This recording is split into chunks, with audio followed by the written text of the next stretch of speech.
Hi, Dave. Dave, Oh yeah, yeah, all you right. okay? Yes. Yeah,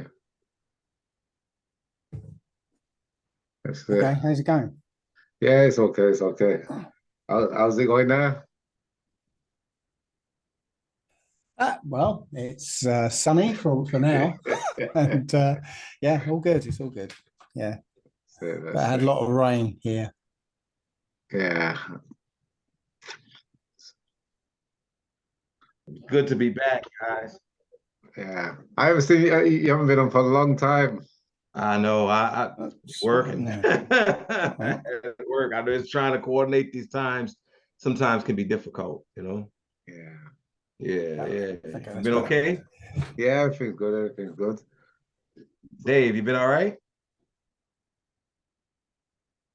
I think he's Dave is frozen. You frozen. know, He's it, it, frozen. it looks like he's frozen. Yeah, yeah. It's gonna be interesting today with the topic. Yeah, yeah. It's a lot. A lot of things have been going on. A lot of things been going on. Yeah. Let me see. Let me turn on this light because I can't see. Make sure I can see.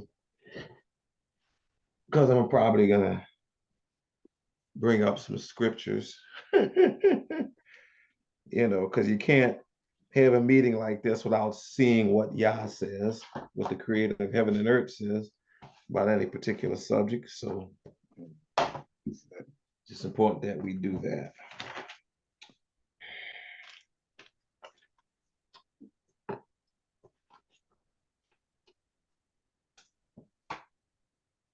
That's it. It's what Lee's. Dave's disappeared. Who is invited? Wwho knows what's going on? Uh, What's happening? uh, Dwayne Ben, he's supposed to be going on. Um, Delvin said he's going to come on. Oh, Delvin, yeah. And Yeah, let me just. I know Malachi Lee, Yeah. he should be here. How are you? Yeah. Yeah, Dave was just on just a minute ago, but I think He he just was. got cut, Oh, just really? got cut off. Peace and y'all bless, brother Hank. Peace and y'all bless, brother Benai. How you both doing? Peace and y'all Yeah. bless, brother. Man, swell, man. I'm doing good. Doing just fine. All praises to Yah, host, of course. Oh, most And, definitely, most definitely. We're looking forward to this discussion. Should be an interesting discussion. Yeah. The question is, do we hold back anything? Because, when you Amen. talk about a certain segment of Yeah. society, you have a way of getting getting notes in the mail and notifications, and you can't do anything, you can't buy anything, all of a sudden they getting on you for back taxes and all this other kind of thing. When you speak about a certain people that's supposed to not have any power to stand up against their enemies. So I don't know where they get this power from. That's just, I don't know. I don't know how you can shut people down if you don't have any power. It seems powerful to me, but I'm just saying, this is an observation from my perspective. Yeah, certainly you're very accurate with that. But at the same time, we do have a job to do. We are to bring forth righteousness. Righteousness Right. is truth. Right. And we're not to at all take our light and kind of stick it in the dark. Our goal Right. is to be a light to the nations, and therefore we are to shine the light of truth and righteousness wherever we go. And I do feel as though once we're shining that light, it's just like when if the cops have ever pulled you over and hit you with those high beams, man, you can't see nothing. You can't stand before that light. You've got to turn away. You've got to do something, close your eyes, but you can't stare into that thing. You can't face it head on. So I think it's the same thing when we bring forth this righteousness, is that when you stand before us and we're standing in righteousness, we have not lost going up against our enemies when the Most High is before us. And if we're in righteousness, that means we're able to walk with him and he will be before us. And there's no losing when that takes place. Right. The other brothers will come in, I hope soon, but Who's coming? Did brother Dawid in the peninsula? Yeah. Dawid came on earlier. He said, Oh, did he came on 2 hours earlier. What? He says. Yeah, I just talked to him just now. He said he's coming back on because he came on his time. Yeah, he's a man ahead of his time. That's all. Yeah. Yeah. So now Dave was just on. I think he just got cut off. And Okay. Delvin said he's gonna come on. And who else you said? Somebody named Dwight? Dwight. No, Dwayne. I can't pronounce his name. Are you speaking about the brother that was on last time with us? No. I'm talking about Ben. You just mentioned his name. Yeah. One second, let me think. David. David, yeah. You're speaking about the brother in the peninsula, right? Yeah. Okay. All right. Yeah, we haven't seen him in quite some time. Yeah, he said he's coming on. I guess our young brother Yisrrael, he must have fell off the map. I'm assuming he's gone back by the way of the heathen, and that's why he doesn't show his face probably. I don't know. I don't know what's happened to him. Yeah. I don't know what's happened to him. That's it. And I just let me just pause myself. You're gonna call. You're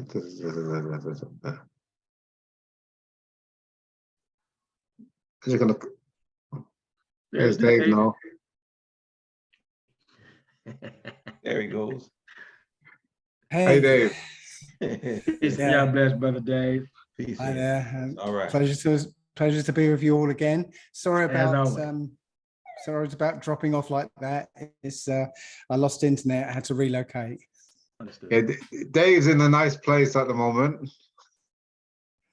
Indeed, I'm in the Caribbean in really? St. Lucia. Oh, yeah. Where are you? Oh, St. Lucia. That's nice. It is. Oh, yes, it is. Oh, that's real nice. So, fresh fruit, fresh vegetables, and everything, huh? Well, that's the thing. I mean, my mother has planted a massive garden, and pretty much, I'm eating everything that's coming off the tree straight away. That's awesome. Yeah. So by the time I get back to England, I'll be back in fighting weight, fighting fit, and ready to go. Good stuff. So what did I miss? So far, nothing. I do believe the subject of discussion today will pertain to what we've seen going on with the young brothers that's actually facing on the backlash for exposing the truth on how we have been treated by other groups, and how it just so happens that we seem to bear the brunt of the blow anytime we decide to speak up that how we're being treated is unfair and unrighteous. And no one ever comes to our aid when we are being the victim of unrighteous acts and unrighteous behaviors. Somehow we must accept this and not say anything. However, should we speak out against the unrighteousness that's being done to us, all of a sudden we're the villains.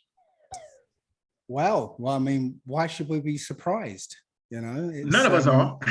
No, it's par for the course for us, because we're hated, reviled everywhere because of who we are, and that's not going to change even when we get to their last gasp. Yeah, it reminds me of Star Trek 2. Yeah, the Wrath of Khan. Yeah. And the last bit of that movie, when Khan's just about to die, but he's set a bomb to go off, and it's going to kill Kirk as well. Yeah. And it's that phrase, from hell's depths I stab at you, and for hate's sake I spit my last breath at you. That's the mentality we're dealing with. Even when they're on their way out, they're going to be cursing us and spitting us at us, as they go. So we've kind of got to accept it, because that's what it's been like for the last 400 years. More so, I think, more than that. I think my personal feeling, we'll wait for others to come in, because I certainly have some things I would like to share. It is nice that I think where we're suffering now is that a lot of our young brothers are really looking for some form of guidance. And, you know, as they're dealing with these conflicts, as far as how other people are interacting with us or abusing us, to be much more direct, they're looking to the elders to give them a way by which to navigate this thing. There's many people that will be listening to us, both young and old, that will be seeking guidance on how do we navigate this thing. And certainly we'll certainly put forth some information on how they can best deal with these sorts of things. But at the same time, many of our people, they're still baffled at the fact that why would these people or other people treat us like this when it's not even within our capacity to do that mentally. So I think some of us are just very confused because, you know, I've learned a long time ago, not because you won't do it, doesn't mean that man next to you won't. And that's a hard reality to face. And I think a lot of our people are really struck by that because some of the things that's being done to us is something that they wouldn't do to others. And so they're pretty much baffled by that. I know, but the thing is, we're in a society that was created by our enemy. No doubt. That's it. They created this society. It's got a thin veneer of truth, honesty, justice, you know, all the good things, just a thin veneer, enough for anyone looking in on it to believe, oh, look, it's a fair society and everyone's equal and all that sort of thing. Yeah, but you know, you delve slightly beneath the surface, right? Then you start to see the truth of it. You know, the chattel slavery of yesteryear is gone because it's too obvious. Now it's everything's sort of you know, hidden behind a layer of smiles and platitudes and that. I had a really good example of it. Okay, so I applied for a job in Ireland, okay, and because it's in Ireland, I had to do a telephone interview. Now, my accent is pure sort of, you know, British English type. You know, you can't detect that I'm a black guy. Well, some people can, I guess, but generally you don't detect I'm a black guy. And with the name Murphy, okay, when I was having this telephone interview, the interviewer was absolutely thought I was, you know, a red-haired, you know, Irishman, name of Murphy, yeah. So I aced the interview. I aced all the tests they gave me, all my references checked out. They offered me the job, and I accepted it. And they said, okay, we're going to fly you out the next day, and you know, you come in and meet the team. So even in the airport, I was speaking to the guy who said, yeah, we're all excited to meet you and everything. So I got there and I was sitting in the lobby and a guy came out and he walked straight past me. He went to the receptionist. He said, oh, is Mr. Murphy here yet? And she nodded towards me. And when he turned around and looked, his jaw literally hit the floor. And I went back, you know, to the office with him, and he sat me down and he said, yeah, I'm sorry, Miss Murphy, an internal candidate applied for the job and we gave it to him instead. So somehow in the 3 or 4 hours since I left him, you know, spoke to him on the phone, you know, in Gatwick Airport, somehow you know, this internal applicant applied, you know, passed all the tests, had all these references checked out, right, did all this stuff, and they gave a job that they'd already given to me, to him. And now it's, you know, I laugh at it, yeah, but you know, the thing is, if it wasn't for the fact that it was a telephone interview, I would have never known that that was the true intent behind all this. Yeah, I would never known. I'd have just gone to the interview. They'd have, you know, had the thing, and they would have said, "Oh, you're just unsuitable. Thank you very much, but you know, we liked your references and everything, but you're unsuitable." And I would never have known. But because of how it played out, I saw how the thing worked. Very, very, very subtle. Here's a question, right? Here's a question I'd like to present to y'all. such an example that you have just given, Dave, do you think that those who are doing the things that you have just mentioned and worse, do you think they ever take a moment to consider what we're doing is unjust, unrighteous, and it just isn't right in no way, shape, or form? And somehow, for doing this thing, there's a penalty. What do you think of that? Do you think they even contemplate that or even process that at all before they do these acts? But let's I just don't say, think so. Dawid, Dawid just came on. How are you? Hey, Peace and y'all bless, brother Dawid. Peace and y'all bless, brother Dawid.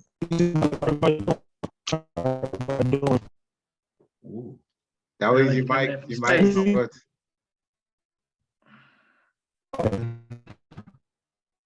Yeah, sorry, brother Dalek, we can't hear you.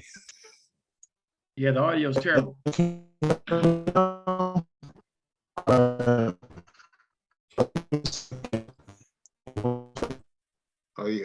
the audio. Yeah, I think the internet connection is very low, so yeah, it's only some of it's coming through. Lee, your question, I don't believe they even give it a second thought. Wow. I don't think. I tell you, I once saw a video of Jane Elliott. Y'all ever heard of? Yeah, Jane the American European lady. Right, Teacher. and she was in a. It seemed to be.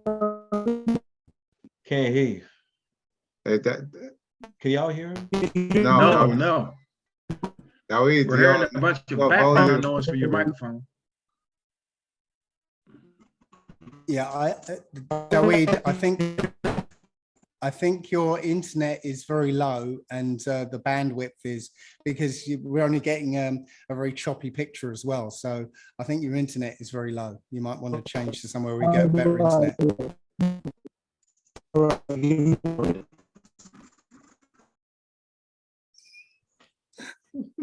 Sorry. But in this video that I've seen, it's on YouTube. Well, that's where I saw it. She was on the stage, and they had people in the crowd, in the audience. It wasn't a lot of people, but they had a lot of people. They had a few people in there, and she asked the question. Y'all may have seen this video, but she asked the question, and she said, "If you, as white people who were in the audience, said, you know, if you would like to be treated as African Americans are treated in this country," she said, "stand up." And none of them stood up. And she said, "I don't think you heard the question, right? Let me repeat the question. If you want to be treated the way African Americans are treated in this country, please stand up." And no one stood up. She said, "Now you see, no one standing." He said, "That tells me that you know how they're treated. Mm-hmm. And you wouldn't want to be treated that way yourself. What I want to know is, why are you so willing to stand by and watch others treated that way?" And that tells you right there, they know what's going on. They know how we're treated, but they're not going to say anything because they're enjoying the privilege of being what they are, So nobody, and that goes for any other race of people too, who come here, maybe Chinese or whatever. They know how we're treated, and they exploit us too, And once again, that's part of the curses that was to fall on our people. And we're part of it. It's just like I mentioned, and Dave, you can chime in, because Henry already, confirmed it. And I know Malachi, I know it's true. Here in the United States, when brothers or sisters are encountered by police, and we ask, "Hey, why'd you stop me?" We hear we had a call of something suspicious person, and you seem to fit the description. We always fit the description. But then when you read the book and find out what curses apply to us, somehow we don't fit the description. All of a sudden, it's like, whoa, that's not talking about y'all. That can't be. That's not true. I mean, we don't fit the description now But Great in point. any other situation, well, you fit the description. You can understand the police is doing his job. It's a hard job. And say, man, listen, these people know what they're doing, and that's our problem. Is we want to say, well, maybe they don't understand. No, they understand full well what they're doing, but they do it anyway. They're enjoying it. Now, you have some who might stand up and recognize that what's happening to us is wrong, and they'll say something. But as a collective, they're all aware of what they're doing. Come on, don't, as the old saying goes, don't pee on my head and tell me it's raining. That's just not what's going on. Because we're sick of it. We know that's our lot, and that we have to endure because of the choices that we made. But now's the time we stand up, and we're not taking that because you know better. We know better. And when you know better, you should do better. Well, Brother. I'd like to just, I'm sorry to jump in here, but Brother Dave. to get a more detailed view of what Jane Elliott was talking about, right? Try and find a video of when she brought her roadshow, as it were, to England, okay? And she got a big group of English people, and the cameras followed the action all the way through the day, and you'll see how how people are triggered, or the microaggressions, or the secret thoughts and feelings coming out of it. I mean, it's I've not seen anything like it. If you can find it, it's I think it's BBC with Jane Elliott, and in England. It's quite amazing. So I personally think that it's not a question of, do they consciously know? Because, I think for the most part, they don't consciously know. I think there's a whole lot of people who have been unconsciously trained into regarding us with suspicion, regarding us as untrustworthy, as deceitful, as as sneaky, violent, whatever, all these negative things. And that programming pervades the whole of this society. You only have to look at the doll experiment. I don't know if you come across the doll experiment, where they get, well, first they have a group of black children with two dolls, a white doll and black doll. And they say, which is the good doll? And they point to the white doll. Which is the bad doll? Right? And they point to the black doll. And it's all, all the questions, they always default to the black doll being the bad, ugly, whatever. Even to the age of 3, they have a 3-year-old there, and that 3-year-old does the same thing. That means the programming is all pervasive, and it starts even before they can, they can really comprehend what's going on. This is true, brother Dave. That's very true. But then, when you have those of us who try to counteract that program by telling us that, our children, that they're special and that they're good, and reinforcing pride in ourselves as a country, what do you hear from the dominant society? Oh, you're teaching hate. Hey, why are you teaching him to dislike what all people? It's the same when the Black Lives Matter started in its inception. It was to say something. Hey, Black Lives Matter also. But what was it? What was the counteraction? Well, all lives matter. What's going, when they instituted the Asian hate crime, we said, well, all hate matters. No one said that. And no one came out and say, well, they don't deserve protection. But somehow when it's us, it's because we're targeted. Yeah, we but are targeted as a community. I was going to say, can't you see that that phrase, Black Lives Matter, had the potential to unify Black people all across America, right, and start a movement, a real movement. That's why it had that phrase had to be co-opted by a George Soros organization and then redirected somewhere else. Yeah, because I think the aim of the CIA was to prevent a black messiah from arising from the black community. And that also goes for any kind of black movement. So anything like that has the potential is quickly co-opted and steered the other way. Somebody asked me about Farrakhan the other day. You know, what do I think of Farrakhan? Right.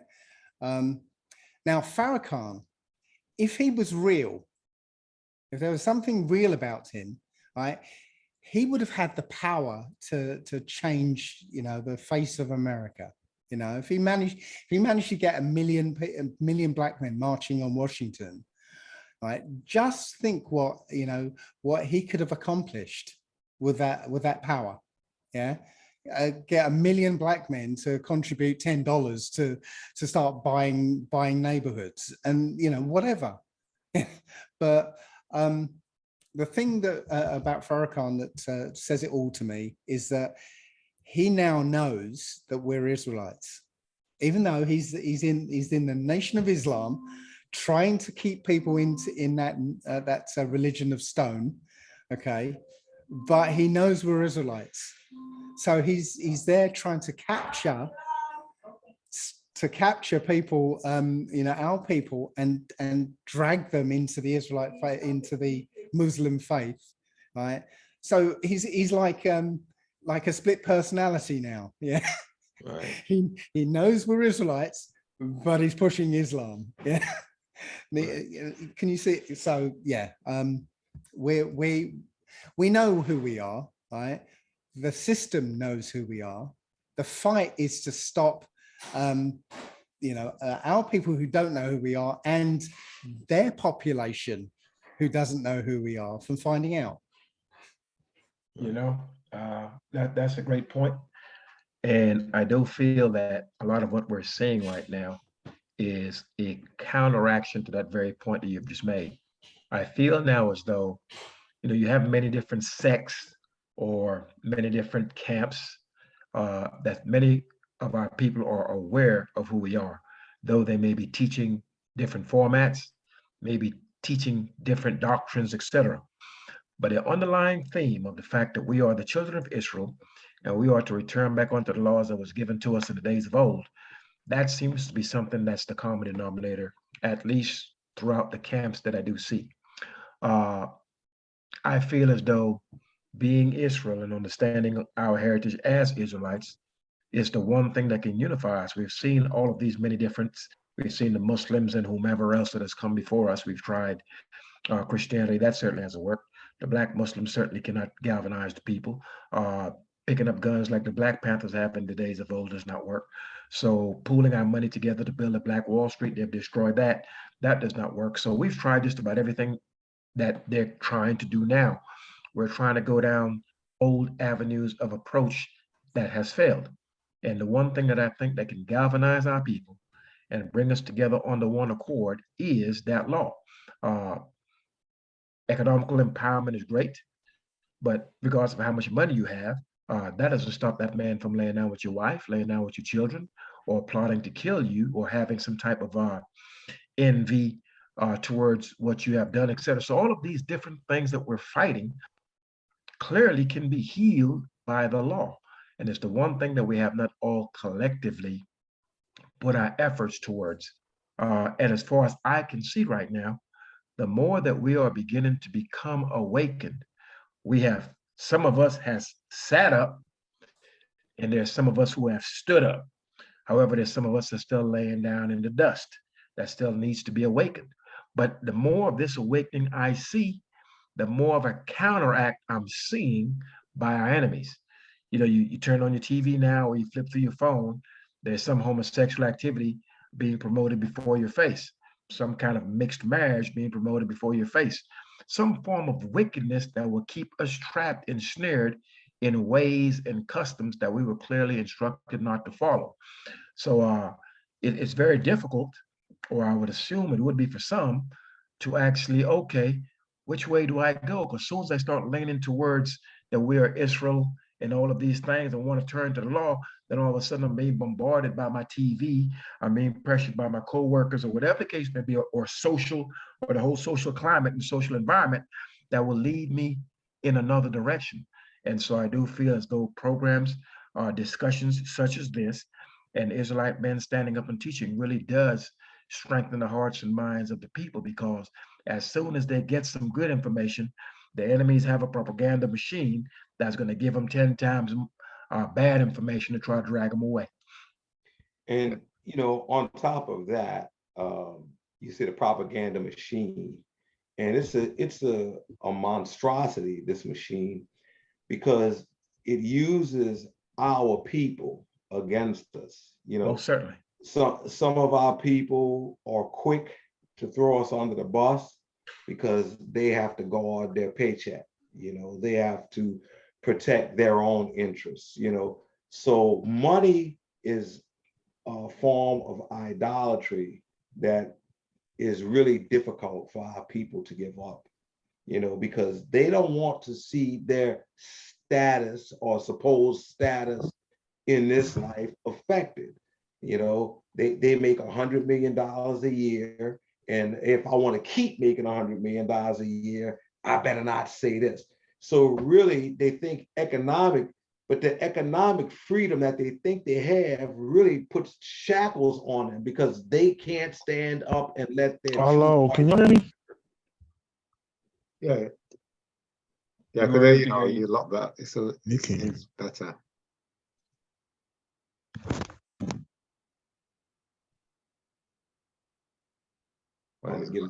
It sounds better. Yeah, it's It 100. sounds better, but where are you? So I didn't mean to cut you off. I'm just trying to get this. No, it's okay. I'm we can hear you fine, much better. brother. We can hear you, but we can't see you. Okay, yeah. Okay, let me turn my camera on. Okay, we can hear you loud and clear. All right, cool. All right. There we How go. about a little light in your face so we can see you? Because all we see is It's dreadlocks. It's not gonna be- but I'm so I can't on my inside, so this is Now part the of the- sound went out. now it's bad. Oh man. Okay. What about now? Is that better? No, I think it's your bandwidth, because as soon as you put the camera on, your voice went out. So I really think your bandwidth is really low. Say something, brother Dawid, so we can hear you. All right, give me this. Yeah, can you hear me now? Yeah, we hear you. There's a little bit of disturbance in the background, but we can hear you. Or I can anyway. Okay, I turned everything off. So I wouldn't be having no sounds in the background. Yeah, you gotta bear with me, man. I'm not in the best position. It may be best. You may have to do this without the camera, brother Dave. You think that'll help? Yeah. I think it Okay, will. let me try that. All right, how about now?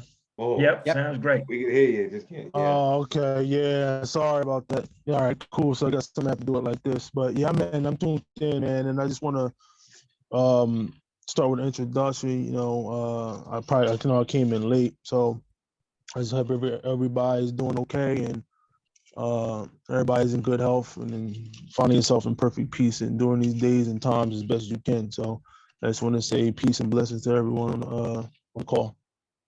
Peace and y'all bless. Peace and y'all bless.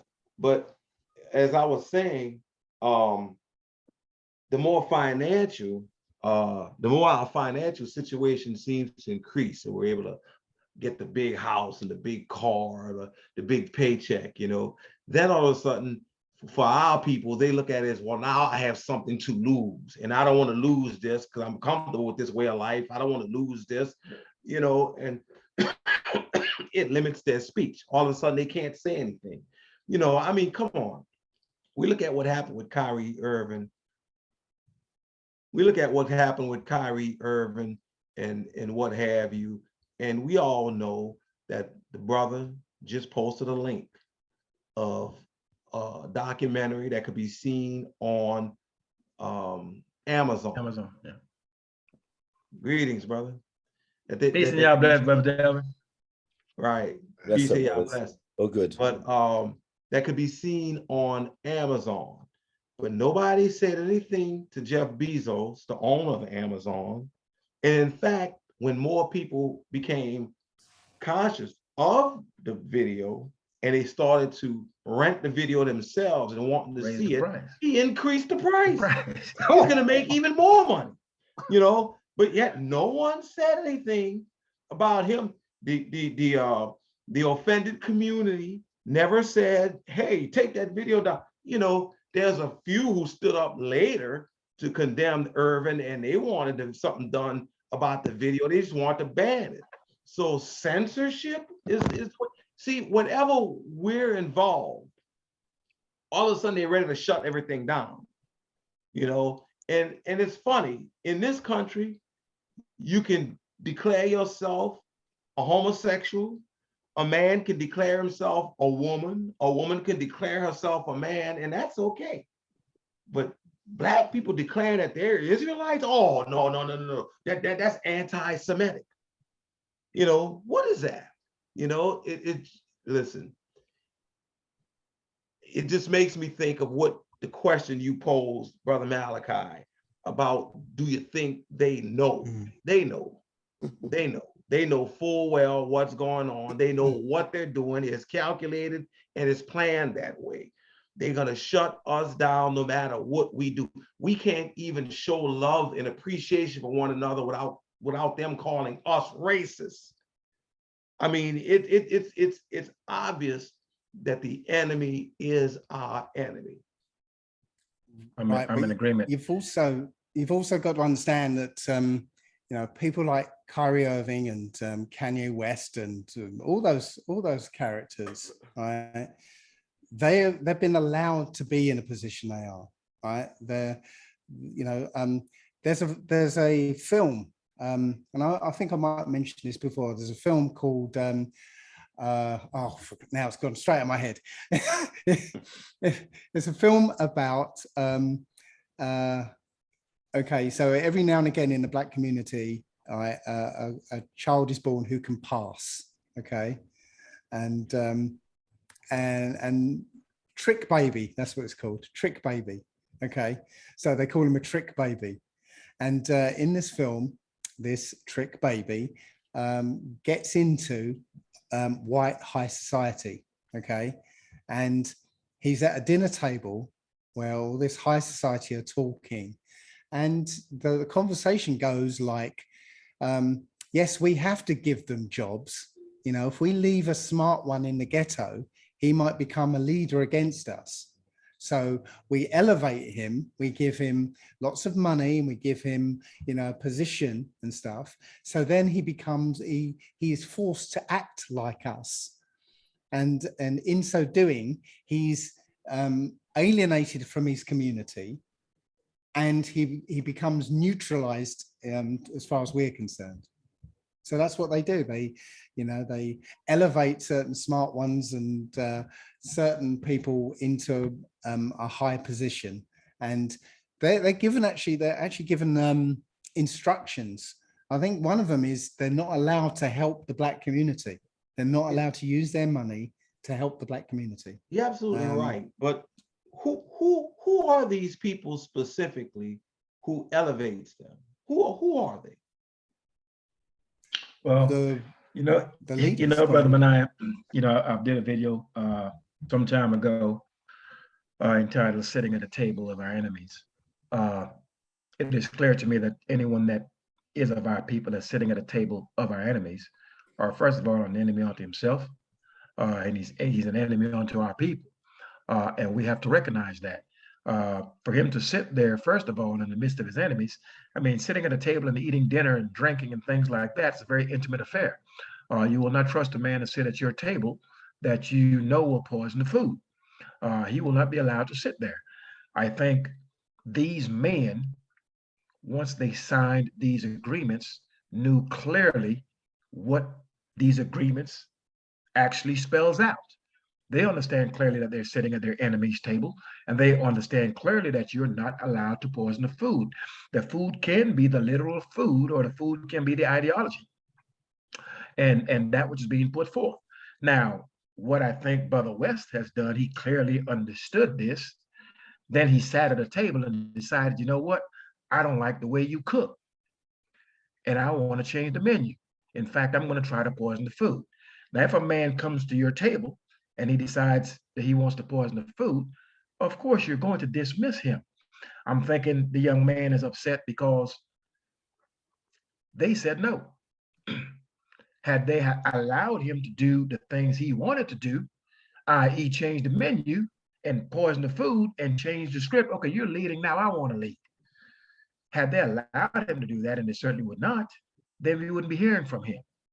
But prior to all of this, it was pretty much taking whatever the crumbs that his enemies had thrown to him and took that and displayed it in our faces. And so therefore now when the tables are turned upon them, then they expect us to come to their aid.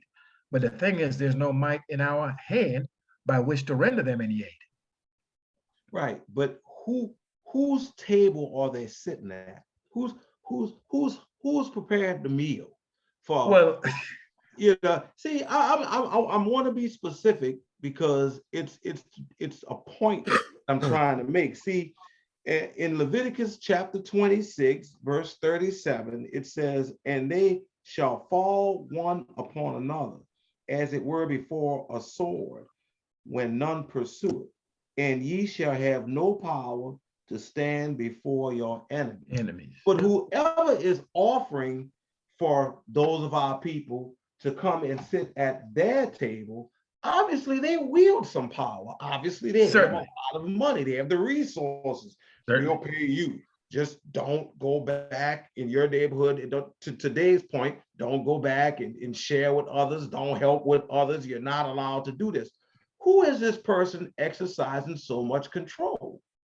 Well, we all know it's not so much a person, it is a collective. Right. You know, when we're dealing, and we have to understand this point as well when we're dealing with our people. We understand clearly when one of us steps in the room, we take the whole nation with us. People use the term the Black community. I don't use that term. A community means that you actually live in the same place. You build, your ideology is the same, and you move with one purpose. We're not that. Curse is clearly stated that we will be splintered, scattered to the four corners of the earth, and the Most High will put a fire in the midst of us, which means we will not be getting along. We will be not on the same accord. So this community thing, we are not a community. We're just a nation that is splintered. That is all. But as it pertains to our people, we have to clearly understand why when one of us makes a move, we all pay. In the days of old, you know, we know clearly how Joshua had to deal with that man that took the goods and hid it and buried it in his tent and caused the Most High to bring the wrath upon the entire nation. One of us mess up, we all pay. You got 33 people killed. It has always been this way. I remember sitting at the lunch counter one time at work, right? And I'm sitting at a table, nothing but Israelites. And there's many big screens within the cafeteria, and news broke of someone who did some killing somewhere, killed a bunch of people. And there was a silence at that table. And we looked at each other. No one said a word, but we clearly understood what we all were thinking. And then one of the brothers said it, what we all were thinking. He said, man, I hope that was one of us that did that. Because we understand clearly without even saying a word to each other, man, if it's one of us that did this, it changes the complexion of everything. Where we go, how we're perceived once we step into a building, a bank, or anywhere else. So we have to understand that we represent an entire nation once we move. And when one of us mess up, we all pay. However, the other nations don't do it that way. If one of us commit a crime, all of us are painted with a broad brush. But if we accuse one of them for something, you know, they all of a sudden no. Or if we accuse all of them, they want to put it to one person. But the Most High never did said, I'm gonna punish this one specific person. He said that those who have afflicted us, he's going to punish those nations. That means they're going to pay for it as a collective, but they're never, ever taking collective responsibility for anything. Brother Kanye West was having an interview with one of who I feel clearly is one of our enemies. And the man told him, well, why are you calling out an entire community? Why don't you just be direct and call out that one individual person? And then Kanye, or Ye, he said, well, will you help me? And of course, the man said, sure, I would. As if your enemies have any vested interest in helping you rule over them. And this is the understanding that the young brother Ye does not have. Your enemies have no interest in seeing you and your people rise above them. That's why you're in the position that you're in, one of powerlessness. Most importantly, when you go to ask your enemies for anything, you certainly don't understand the dynamic of what's taking place. And I think many of us are facing this level of confusion as stated in the scrolls. I do have to say that though the situation is changing, though. Situation is changing. And again, I think I mentioned this before, that, this idea that when you're, one of us is participating in normal life, you get the, the white people who don't like what you're doing, and then they phone the police, hoping that, you get shot or something. Yeah. But well, here's the 50 years ago, I've just finished this point. 50 years ago, we would have just gone coward and said, yeah, yes, sir, and walked away. Now it's not happening. We're standing up and saying, no, we're not standing for this anymore, and people are starting to put their trousers on for a change. Same thing is happening in Africa right now. The young people are not standing for colonialism anymore.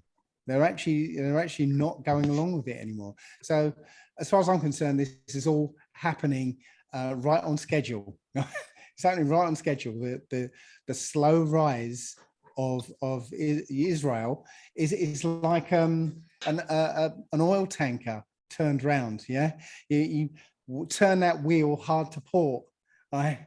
And nothing is going to happen for a long time. But then eventually you're going to start to see a movement slowly moving, towards the left. And then you get to a point where there's nothing on earth that's going to stop that from turning around. So, we're at that point where, we're just starting to see the oil tanker move around. Yeah, and that's interesting that you said that. When I look at this whole situation, is just the Most High revealing Esau more and more and more. Now you're starting to get a lot of exposing of these quote unquote so-called Jews and the role they played in the oppressing the oppressing of our people. Like some information has come out now, and told I just think these people who are in the public are being used by the Caribbean for one purpose only. That's just awareness to people. Brother Dawid. Yes. Yeah. Go ahead. Can you hear me? Well, actually, while you were speaking, we couldn't. Oh, please. A bunch of background noise where we could not hear you clearly. Okay, let me do one thing. Let me take these earphones off. All right, can you hear me now? No, it's even worse.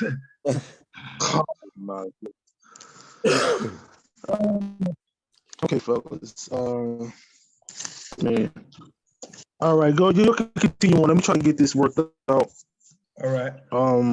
We've got to understand one thing, though. Okay. These people who are in the public eye right now, who are speaking up on these issues, we must understand they are controlled opposition. They have been allowed to say what they say.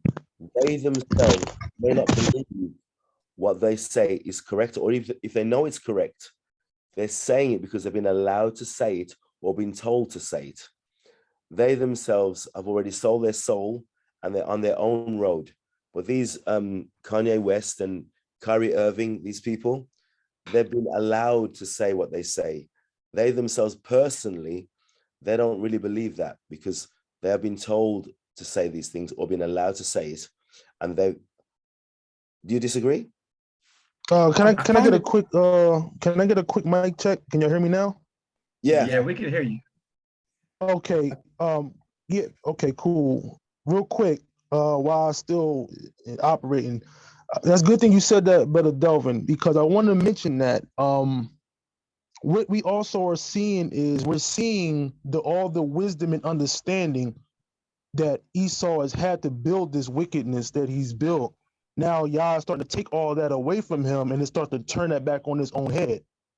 Because yeah, he could be using people as far as who's Esau, the powers that be, putting in control what to say. But you got to remember, by them speaking out on these issues and bringing awareness to who the true children of Israel is, just by that tweet by Kyrie, that sent millions and millions of people go scrambling to go see that video. You get what I'm saying? So now that's bringing more awareness to the people. And like I said, it has to start somewhere with a lot of our people. And yeah, like I said, they could be controlled, they can be used, but I'm looking at it now as that our oppressors can't make a right move at this point. Anything that they try to do to try to manipulate and control the masses is returning on their own head. So as I was saying before I got cut off, that's what I'm looking at. I'm looking at this is bringing awareness to where people starting to wake up. I think somebody mentioned this earlier. After that tweet, a lot of people started purchasing this movie to the point where the owner of Amazon started to jack up the prices because there's so much demand for it. You get what I mean? So that's just how I'm looking at it. I'm looking at it as right now, our oppressors who had wisdom and understanding, it's all being stripped and taken away from them. And as he's doing that, he's inseminating that wisdom and understanding into his people. And it's like Elder Dave just said, it's a process. You're turning that wheel, but you're not going to start to see the results till later on. And I think that this is going to be a snowball effect, that this is going to continue to get bigger and bigger and bigger.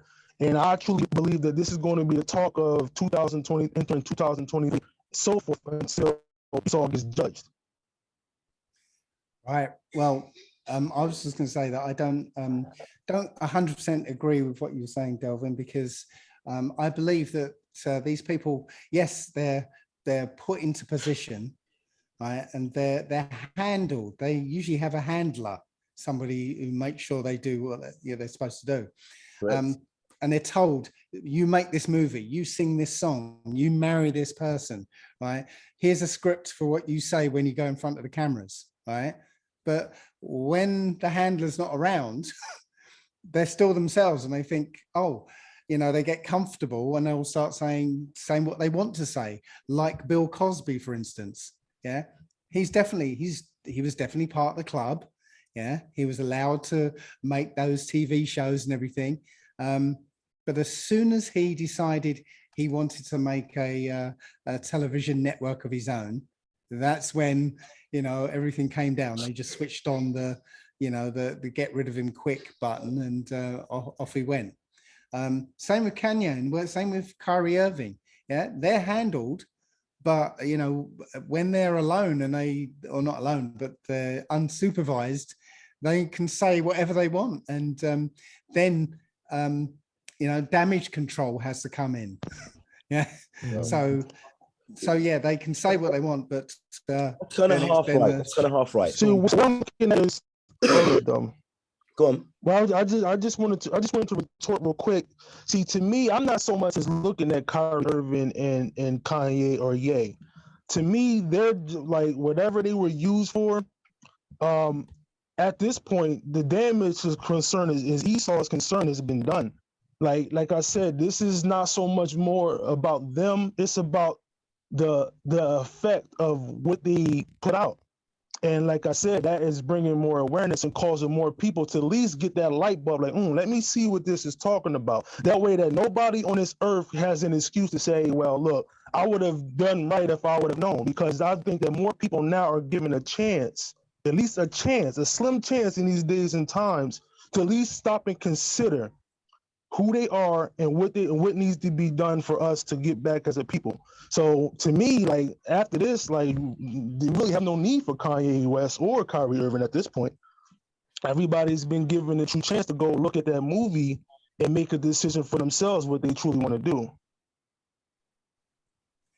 Yeah, well, we're in the time of the apocalypse, so this is the great revealing of truth, and nothing can stop it. You know, it's like you know, a dude holding a load of balloons underwater. Yeah, the more he tries to hold them down, the more they're going to you know, resurface. So yeah, there's no way to stop it. It's just that our enemy has put well, enough roadblocks in the way to you know, stumbling blocks to make some of our people fall. So, you know, an example of the camps, the Hebrew Israelite camps, you know, they're absolutely controlled opposition 503c corporations that are there designed to capture the awakening Israelite. You know, people start to wake up and go, oh, there's a group talking about what, you know, who we are, and let's join them. And so they start putting on the Power Ranger costume and start, you know, having a go up white people on the streets and stuff. But that's there to not only capture us and lead us back into Christianity, because you'll notice all these camps are all, you know, like, you know, Israelites united in Christ and, you know, gathering of the Church of Christ and all this stuff. Yeah, it's to lead us back into the religions of wood and stone, and also to give the system a target. You know, that's where, you know, when the Israelite camps got into the mainstream, that's when they started this idea of black identity extremists to be able to target. So right. Yeah, that's that's about accurate. I know this much. With Ye's position, I understand his position as far as understanding clearly he has been taken advantage of. So has the men and women in entertainment of our people that signed these agreements with those who had the expertise and the financial backings. I understand that clearly. And now he's crying foul. I get that, though he was clearly aware of. Can you guys hear me? Yeah. Can you hear me? yeah. Cool. Brother Dave, can you hear me? Okay. Yeah, so though he was clearly aware of Yes, I can hear you. exactly what the deal was. Okay, he was aware of what the deal was initially. I saw a video where he stood there, held some hands with some people and said, let's say a prayer, right?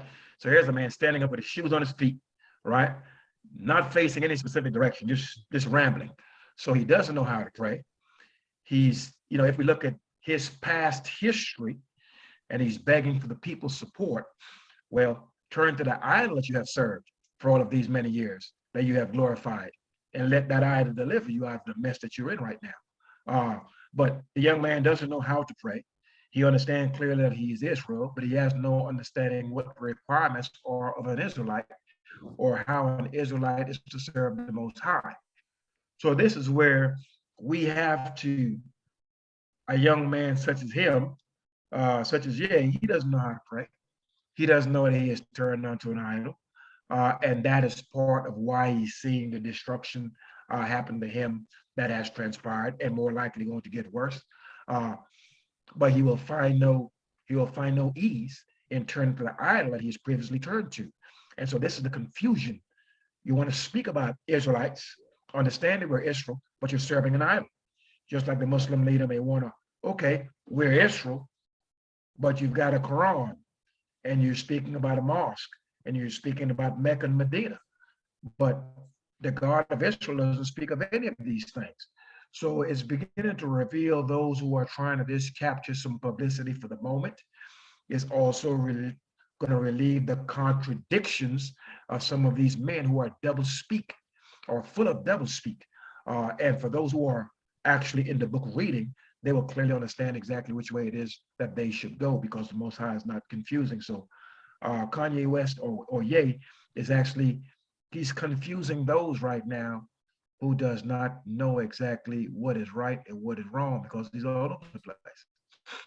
Yeah, I do. I definitely agree on that. And what I also wanted to say was just to kind of piggyback on what you were saying. You know, it is a little, it's a lot of confusion, and that's why I'm saying I don't totally disagree um, with Brother Dave and Brother Delvin as far as them being controlled to some point, because you know just the terminology that he uses is Black Jew. You get what I'm Yeah. saying? Yeah. And insinuating that the other people are the children of Israel, but we also the children too. He's not making a distinguish between the two. You get what I'm Yeah. saying? So that could Yeah. be confusing, you know. So yeah, like I said, I get you. You know, I'm on point. You know, I agree with you. It's a lot of confusion, and some of it to me, I'm pretty sure that it's controlled. But my thing is that the people who are controlling the situation or think they have control, they don't see Yah behind all this. Yah is the one who's really in control. You get what I'm saying? And with the move that they thinking that is going to line up with bringing us more down and putting more stumbling blocks, some of us are going to wake up off this thing. You know, some of us is going to be intrigued with the information that's been presented to them, and they're going to research. You get what I'm saying? And some not. So, like I said, it's just to me, it's at a point now where you know it's everybody gonna have to make a decision on what they want to do. Are they some going to continue to pursue this information and they get more illuminated as time goes on? So, or some going to just shun the information and continue to go on with their lives? But everybody is going to has a true chance to make a decision on what they want to do as far as serving the Most High or not. Well, Yeah, I I, think it must be. go ahead. Go ahead, my brother. I'm in total agreement with you, Brother Dawid. But here's what I think.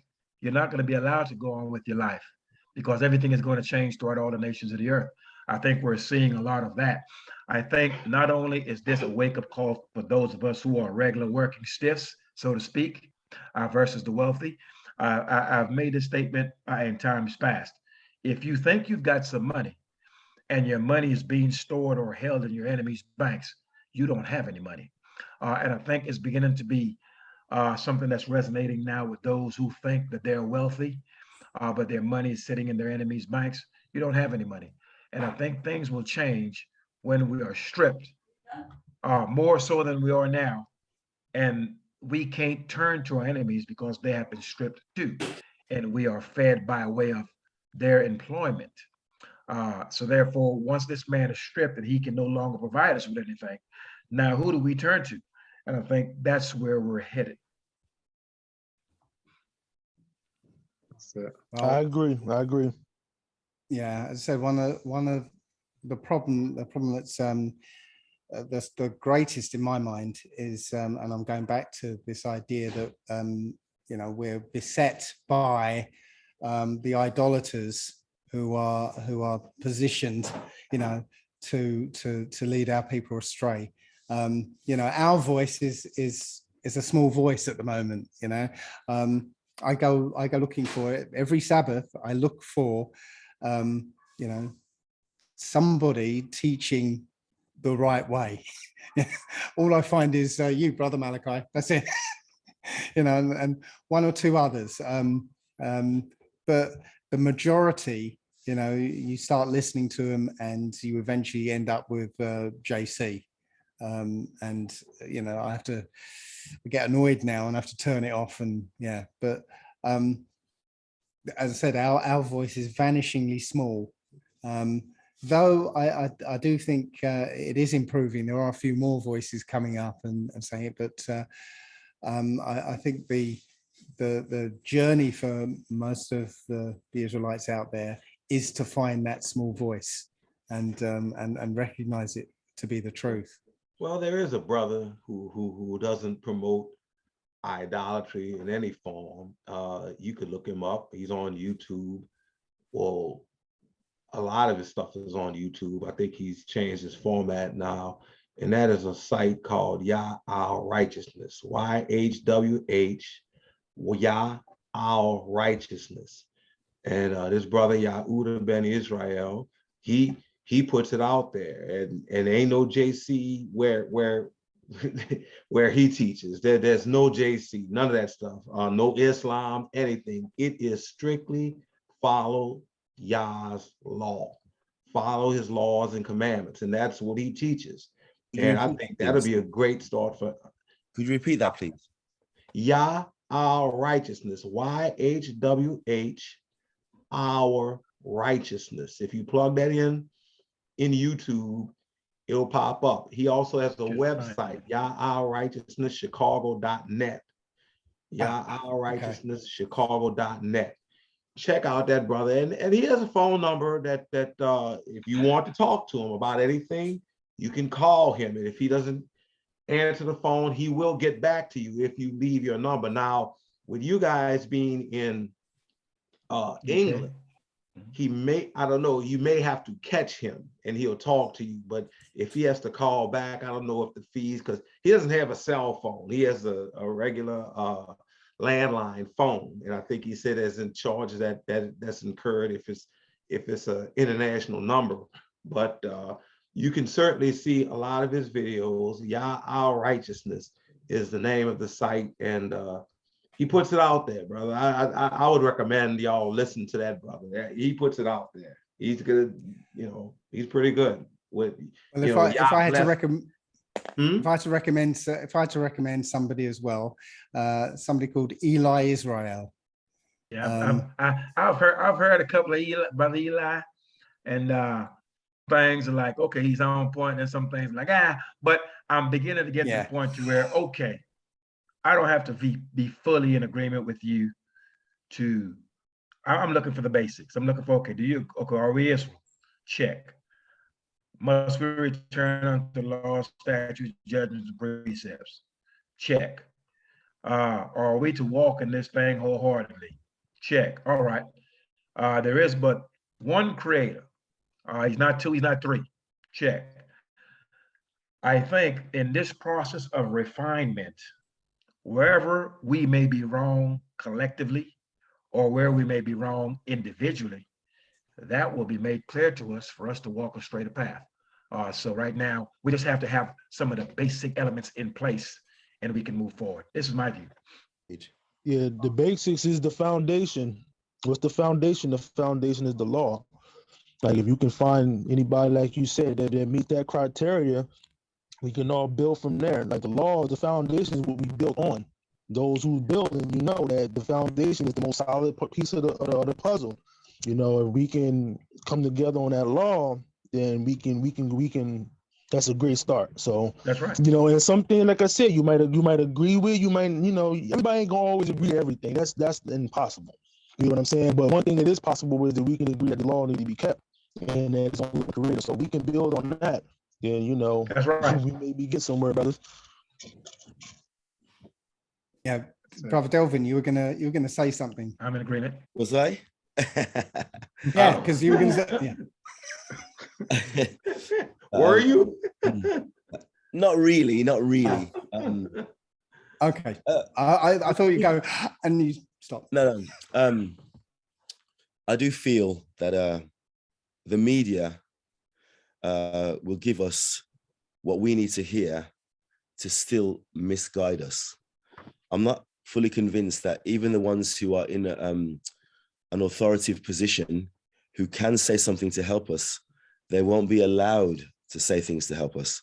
Now, they'll say things to cause division, but not necessarily to bring unity within the Israelites, the ones who know the score. Those men who we spoke of earlier, they're very wealthy men, okay? They're not allowed to spend their money the way they should spend it or where they could spend it to help others. They use their profile, their name, and their image to guide people, only to misguide them. That's in my opinion. There's many chances for these guys who are in a prominent position to help out brothers who need help, not just financially, but verbally, and they themselves can make steps towards bringing more unity between Israelites instead of just saying things. What I feel they're doing is still causing that separation and using a bit of a racist foundation to keep the division. That's what I think. Until I see different, I'll say different. Until I see different, I'll say what I say. But if I see different, I'll say different. But for me, that's what I think. I think this panel here right now, we kind of know the score of what's happening in this world. And there's not many people out there. I mean, what do you do for a living, Lee? What do you do for a living? Me, I work in the automotive industry. Doing what? Actually check quality for vehicles. Okay, cool. And Benaya, what do you do? I'm a professional driver. I take Oh, people to and from interesting. their destination, you know. Right, okay. Henry, what do you do? I do sales. You do Sales. sell. What do you Talk to sell? people every day. Yeah, that's it. What do you sell? What I was gonna say, what you're touching on the people who's got the money, Yeah. and who's putting out about the Israelites. Yeah. I think a lot of them don't know the real truth. They only know a bit. That's why they're not putting out. They're still going on the JC, and now they're promoting. Oh, JC wasn't a Caucasian. Now JC is was black because how they put out that so-called New Testament nonsense that he there was like lamb's wool, blah blah. So they're all going off that side. Right. So it's still misleading a lot of the Israelites. I agree 100%. When you ask them for their foundation of faith, they use the word God. Okay, they never use the Most High, and their God is the same person they've sold their soul to, and they've been told to say what they say completely to mislead Israelites. Now, they may use the word Israelites, they may even claim to be Israelites themselves, but that's only, I feel, to misguide brothers to a different direction. A lot of them have the foundation of JC as well, same as Bob Marley and Peter Tosh. They'll talk and talk and talk, and then they'll tell you their foundation. And their foundation. JC. Huh? JC. 100%. Tell ya. So they're going to lead people away so far away, but we're this, we do this, we do. And then when it comes down to the nitty gritty, it's going to be JC. That's what you know what though? Now that you've mentioned that, Brother Delvin. Yeah. We've discussed Christianity here in the West. However, when we start looking at, I saw a brother, like I said, the more that we are the house of Israel becomes the theme, and as our people begin to set up, some of us are standing up already. There is that counteract or the counterintelligence towards the raising up of this great nation. We have dealt with Christianity. I just saw a clip on YouTube here the other day where there was some brother stating that, do you think that Christianity started with a white man when we were brought here in chains? He said, no, Christianity was in Africa many centuries ago, long before we were brought to the West via slave ships, right? So he's stating that Africans had always practiced Christianity, and Christianity is not something that is just brought onto us via here in the West when we were brought as captives. Now, we clearly know that the sons of Ham, you know, there's many records and many people that I've heard state that the Ethiopian church were some of the earliest Christians on the planet, etc. It's all idolatry anyway. Ethiopians are certainly not Israel, nor were they instructed to carry the law to the nations. So as we begin to rise up, there's this counteract to make us still remain in this darkness. Now, we can also speak to the Rastafarian movement that has gone on. Some of it is in Africa, most of it throughout Central, South, and Latin America, where people feel as though they're not going to do any work and all these other things. And they feel that Haile Selassie is somehow God, etc. So we've got a bunch of confusion going on in the midst of our people. And what I have seen is that all of the many things that our people have chosen to take a hold of, none of it has been of any benefit to them. No, I agree 100%. Yeah, well, see, that's part of one thing I wanted to discuss with you brothers. on this thing is that, you know, this whole thing, like Dawid had said, Brother Dawid had said, you know, it brings attention.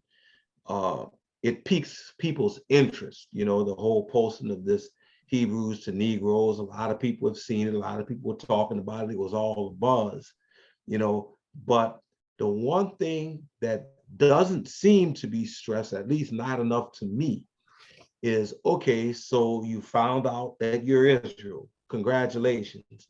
Now what are you going to do? You know, are you going to follow Yah's law? Are you going to follow that commitment? Are you going to honor the contract that we have with the creator of heaven and earth? Because, you know, we talked about, you know, and Kanye brought it up. Yay, he brought it up. These contracts, you know, is all controlled by, seems to be controlled by Jewish people, you know, these contracts. And, you know, let's face it, these people, that was the answer to my question I'd asked earlier. It was hypothetical, but, you know, I think we all understand the answer. You know, whose table are these folks sitting at? Well, they're sitting at these Edomites, these Esau, these Jews' table. They're sitting at their table. They seem to wield the control over a lot of people. They control a lot of the banking system. Right. They control Hollywood, definitely. And they control a lot of athletes, you know, with these contracts and all this other, in the music industry, the whole 9 yards, all the entertainment, everything that we're involved in, Israelites, they seem to control it, which means that they have control over us. You know, they're controlling us. But very few people are talking about returning to the one thing that they're afraid of, and that is us turning back to the Creator and obeying his laws and commandments, because we have a contract with the Most High. It's in Exodus. It's spelled out for us, definitely. In Exodus chapter 24, verses 6 to 8, in the book of Joshua, chapter 24, verse 25, and Nehemiah, verses in chapter 9 and verses 38. You know, we did a covenant 3 times. It's marked down in scriptures. For what I just mentioned, I'm not going to read them out, but there it is. And a person, if you're watching this in YouTube land, you can write down these scriptures and go and look at it and see that we have a contract. It's still binding, and that is why we're suffering the consequences that we suffer. We can't come together. We can't unify. Brother Malachi mentioned earlier, we've tried everything. Well, why isn't it working for us? Because we're not doing the one thing that's required, returning to the commandments and returning to the law. That is the only thing that's going to get us out of this situation. Nothing else has worked and nothing else will work. Certainly not joining forces with our enemies is going to work. Doing things the way they say that it should be done isn't going to work. We're to be separate from them. That's spelled out in the scriptures. And I have scriptures that points that out too, for anybody who's interested in looking this stuff up.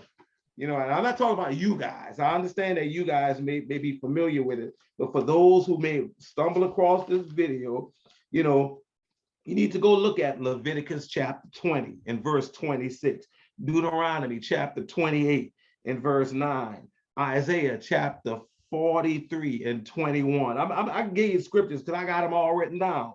Leviticus 19 and verse 2, Leviticus 20 and verse 7, Leviticus 22, verse 32. All these scriptures and more speaks of us being set apart from other nations. We're not supposed to conduct ourselves like other nations. We're not supposed to do what they do. We're supposed to keep this law. If we do that, Yah made some promises that he will put us, he will flip the script, and that's what's happening. Dave mentioned it earlier. Hey, these things, they do all these things, but it's not working. He sees that things turning around. Well, it's turning around because Yah has people calling on him and keeping his laws. And it's probably not a lot of people. And look how the tables are starting to turn. Can you imagine if more of our people who find out that they're Israel and start returning to the laws and keeping the covenant, if they start doing that, how much quicker this thing will happen, you know, we'll see our salvation. So, I mean, I just had to throw that out there. Well, that's true enough.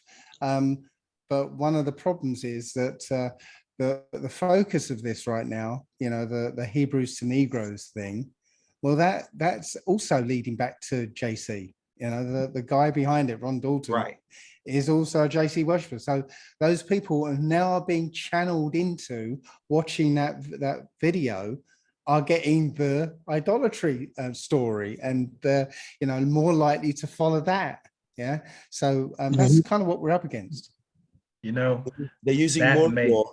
They're using more and more of the Here's Most the thing High. too. Like, I don't know everybody's background. I'm sorry, Elder.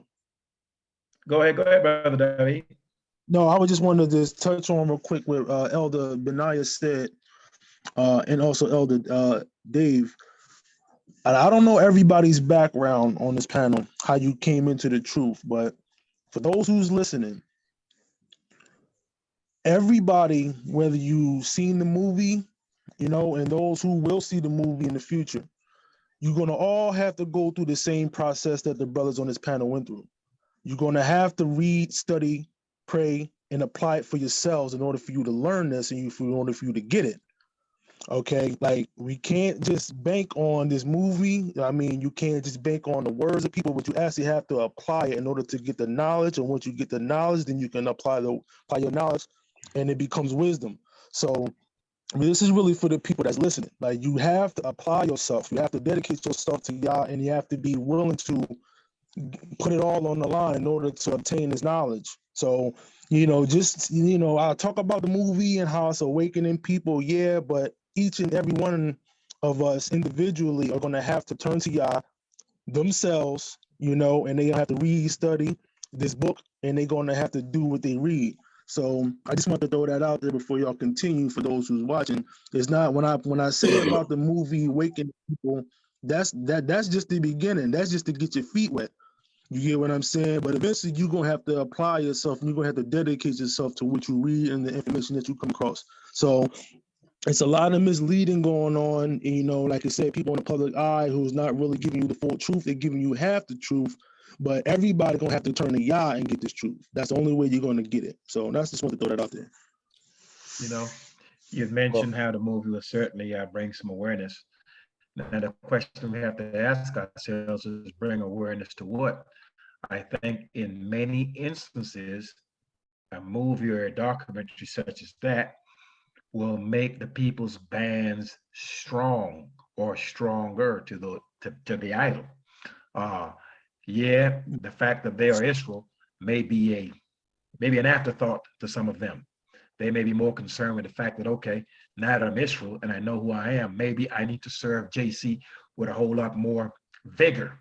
So this can make the people turn to the idol, probably more so.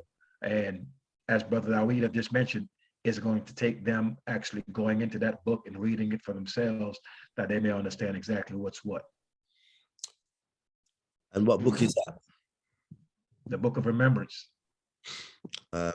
Which version do you think?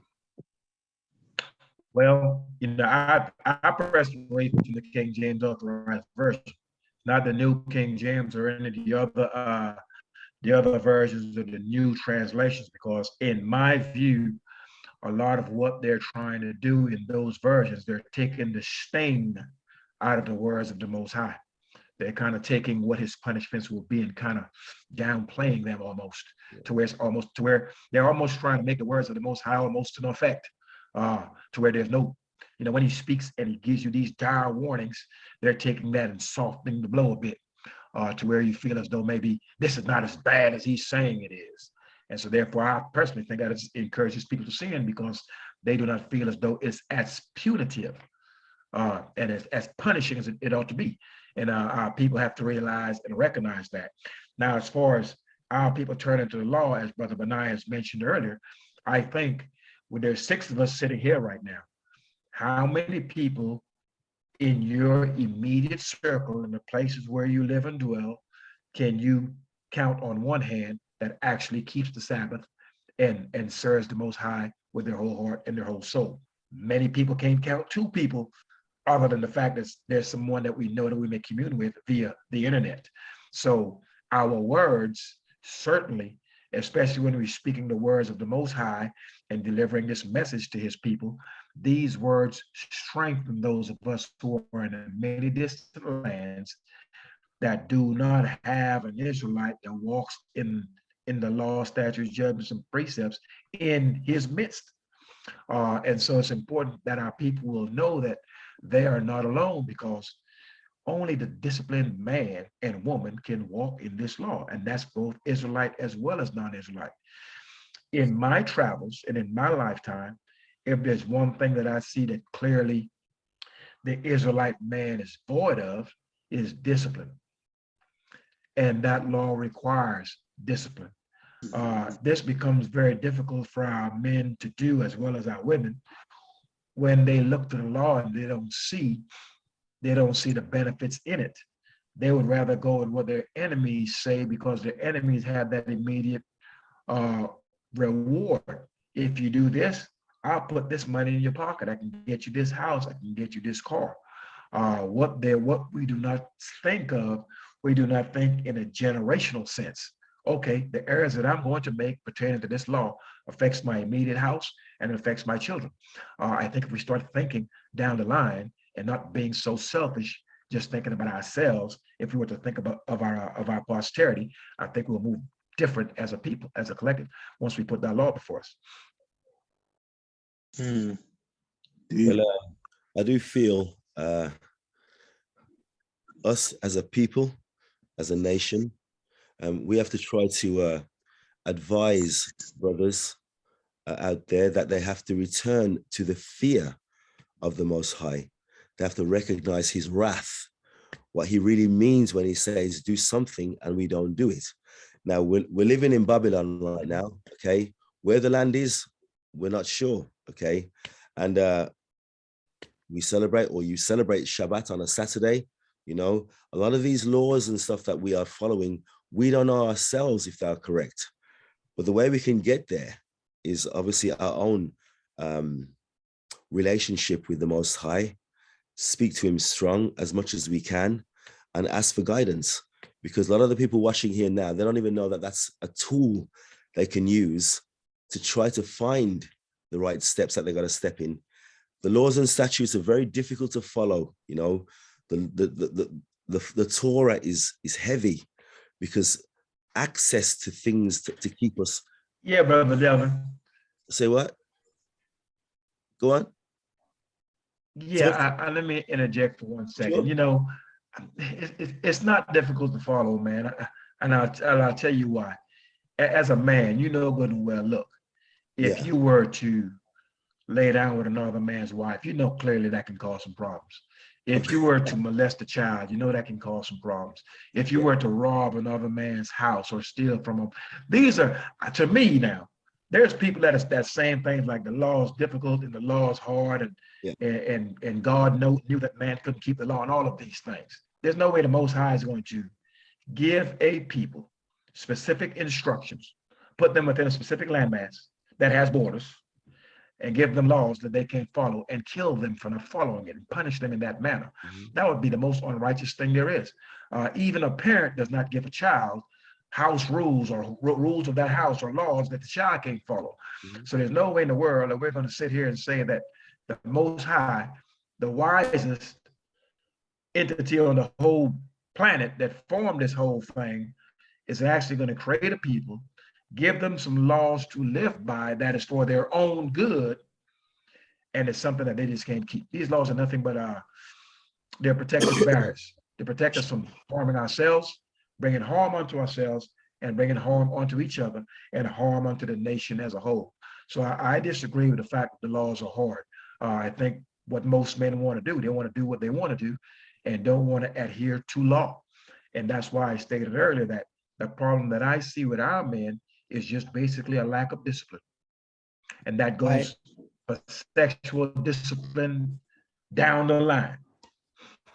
Okay. I'd actually agree with you there as well, because you know, I find that the law is easy to follow, because it's written right here. It's written right here, you know, whether it's right or wrong. You know, if you're wicked, then yes, it's going to be bloody difficult for you to follow those laws because it's not in you. But you know, I feel that I can't kill anyone. I can't, you know, steal from people. I like the way you both speak of how you deal with the law. Yeah. If there was more people like you two on this panel out there, then there'd be more brothers following the law.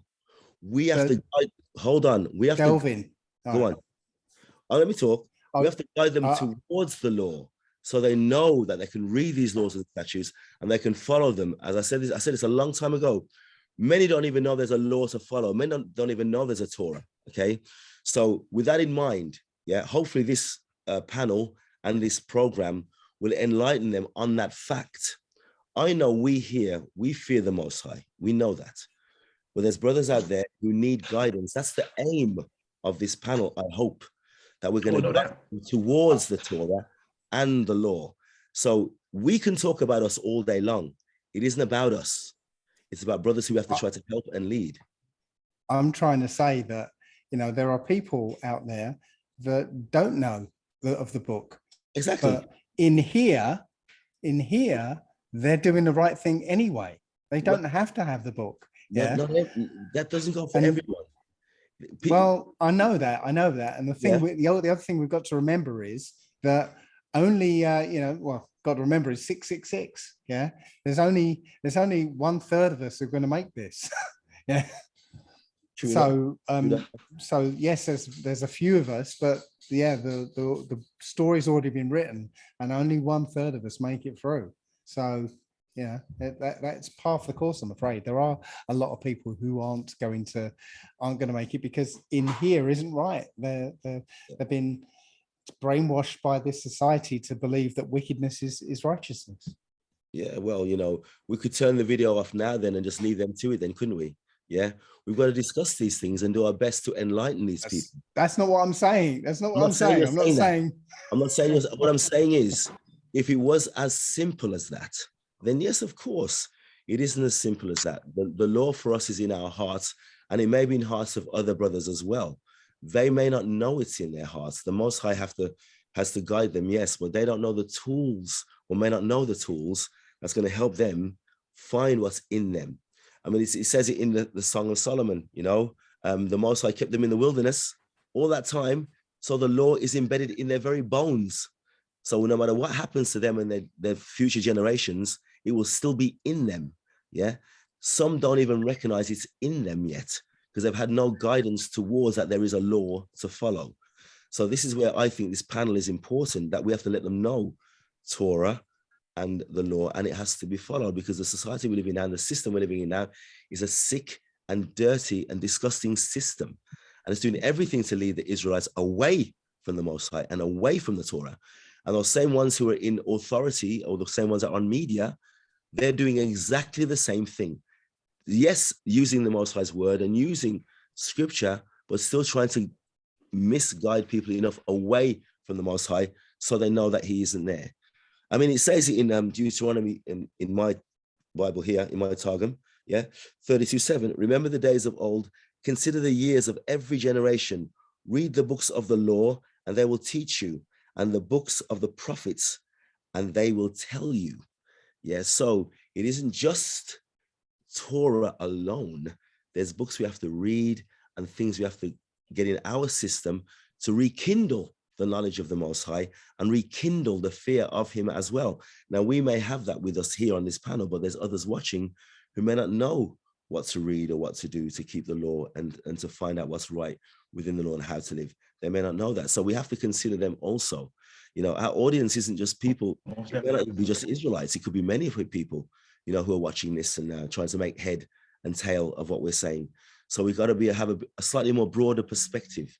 Yeah, but wicked will not make it. But there are people who are living wickedly who could make it, but they don't know that they are wicked and they don't know the road to go on or the path to go on to stay righteous. That's all I'm saying.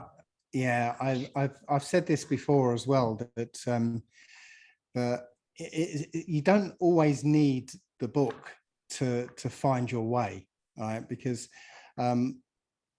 yes, we, as most people in this society, are living wickedly, okay, as you put it. But I think all of us get an opportunity in our lives to change direction. You know, we for a man, it's around about 40 when you have that midlife crisis and you think, well, what am I doing? Is this right? Am I walking the right path? Mm-hmm. Yeah. And you have the opportunity. You don't really need the book at that point. You know, if you make the right decision there. I don't know if I'm making myself very clear, but you know, yeah, you get this point, and you know, you've got the choice to go, you know, either way, because up until that point, you're doing things in ignorance. Yeah, Right. you're just walking around because Let me doing just say, things because everyone else is doing it. But the reason know, why I asked earlier on what professions that we all do, okay, is because we have obviously access to certain people in our field. And sometimes we may get people within our field who we can help. And sometimes there are people outside of our field we can help. But I'm in the fitness industry, and it's about wellness, eating correct, you know, walking, talking correct in a lot of perspectives. So I come across a lot of people in my experience, and many of them are begging to know who the Most High is, because I speak about him frequently. All my concepts of fitness that I've done, I tell many people it's no secret that I say they've come from the Most High to keep me on the straight and narrow, and for me to help others to be on the straight and narrow as well. Okay. Now, some of those people come into the law, come into this constituency, if you like, not knowing anything at all, but they know there's something not right about the system they're living within. That's why they leave that system and they come into what I'm talking about, and the system of the law, which I try to uphold. None of it's going to be easy. You say it's easy to do the law, but for me, if it was so easy, I'd say, yeah, it's easy, but it's not that easy. But what I will say, there are people who are coming into now the Most High. They're recognizing, one or two are recognizing that JC is not the way. They recognize that's a made-up character to misguide them. And I want to do my best to guide them as much as I can, you know. They may not watch this recording that we're doing here now. So I've got to use my own discernment in what and when I say things. And so I have to talk about the things that I've read and my experiences and so forth. So I'll do anything I can to help anyone. If I can save one soul doing what I do, I'm doing it. You know, if I speak to 100 people and only one person out of the 100 people I speak to find the Most High, then I'm happy. You know, I'm happy, because this system we're living in is a sick system, and it's very clever. The ones in charge are very, very clever, and they've done their homework on us and how we are, and they've done their homework on the peculiar people, which are the Israelites, because they know we're very empathic people. But there are other people out there who are empathic as well, and they need guidance because they don't have the knowledge that we have. So I'm just looking for more tools and ways of bringing these people into the law and keeping them there. But it's not an easy job for everyone. It may be embedded in our hearts and souls of certain Israelites, but not in everyone, you know, and some don't even recognize that there is a law. So these are the things that I'm talking about, which I meet in my everyday life doing what I do, you know, because I think one person or one or two people are chosen from every job, every career that they're in. One or two are chosen, and they then can be the voice of that particular career to people who they meet. And I said this before when I was in Turkey, the Most High will put the people in front of you to speak about these things, where you have no choice but to talk about Torah and the Most High and the law. You have no choice but to do that. And I'm witnessing that and going through that, experiencing that a lot of times now, you know, and so I've got to guide them as best I can. You know, I'd love some of the people that I speak to, white and black, to speak to you, Lee, and you, Benaya, and you, Dave. I'd love that. And that's going to happen because I'm going to formulate a branch, if you like, in my company, and it's going to be called Vibe Life. And I'll get you speakers on there to talk about Torah, to talk about the law, talk about certain things that you read that's helped you. and I'm going to sort this out quite soon. 2023 is going to be a serious year. It's 1 year before 2024, and we have a decent idea of what might happen in 2024. It's going to be a very, very serious time, but I think 2023 is going to be the year of preparation for a lot of people, you know, and for us as well. And then we'll see what happens. But I am going to get a forum whereby you guys will be able to speak maybe on my forum and bring them on this particular forum as well, where they can hear the words of righteous or Israelites attempting their best or doing their best to be righteous and enlighten people. I am going to get a format like that because we can speak about these things together forever. We can keep talking about it, but I think our job with the knowledge that we have is to enlighten and help others. That's what I think anyway. And I think that that's the aim of us being on this panel, to enlighten people as much as we can, you know. And as Malcolm X says, even though he's one of them, not one of them, but he's gone now, but by any means necessary, we've got to try and bring people to the law if we can, or else there'll be no point of having this panel. That's what I think anyway. So, you know, I just hope, you know, us talking like this, people hear what we say and they will listen, you know, but some will not make head or tail of what we're talking about right now. And they'll run back to JC and they'll think that's the way to go, you know. So we've got to try our best to make sure that we've done our bit so they don't do that. That's all. That's all. Yeah, well, I hope you got all that. I hope that made Yeah. some kind of sense. I don't know. Got you. Got you. I tell you, your sentiments are well taken, Brother Delvin. However, I am, for me personally, you know, keeping the law is quite simple for me. You know, that's me. This is me. I know there's other people. I know it takes, you know, all kinds, but for me, why?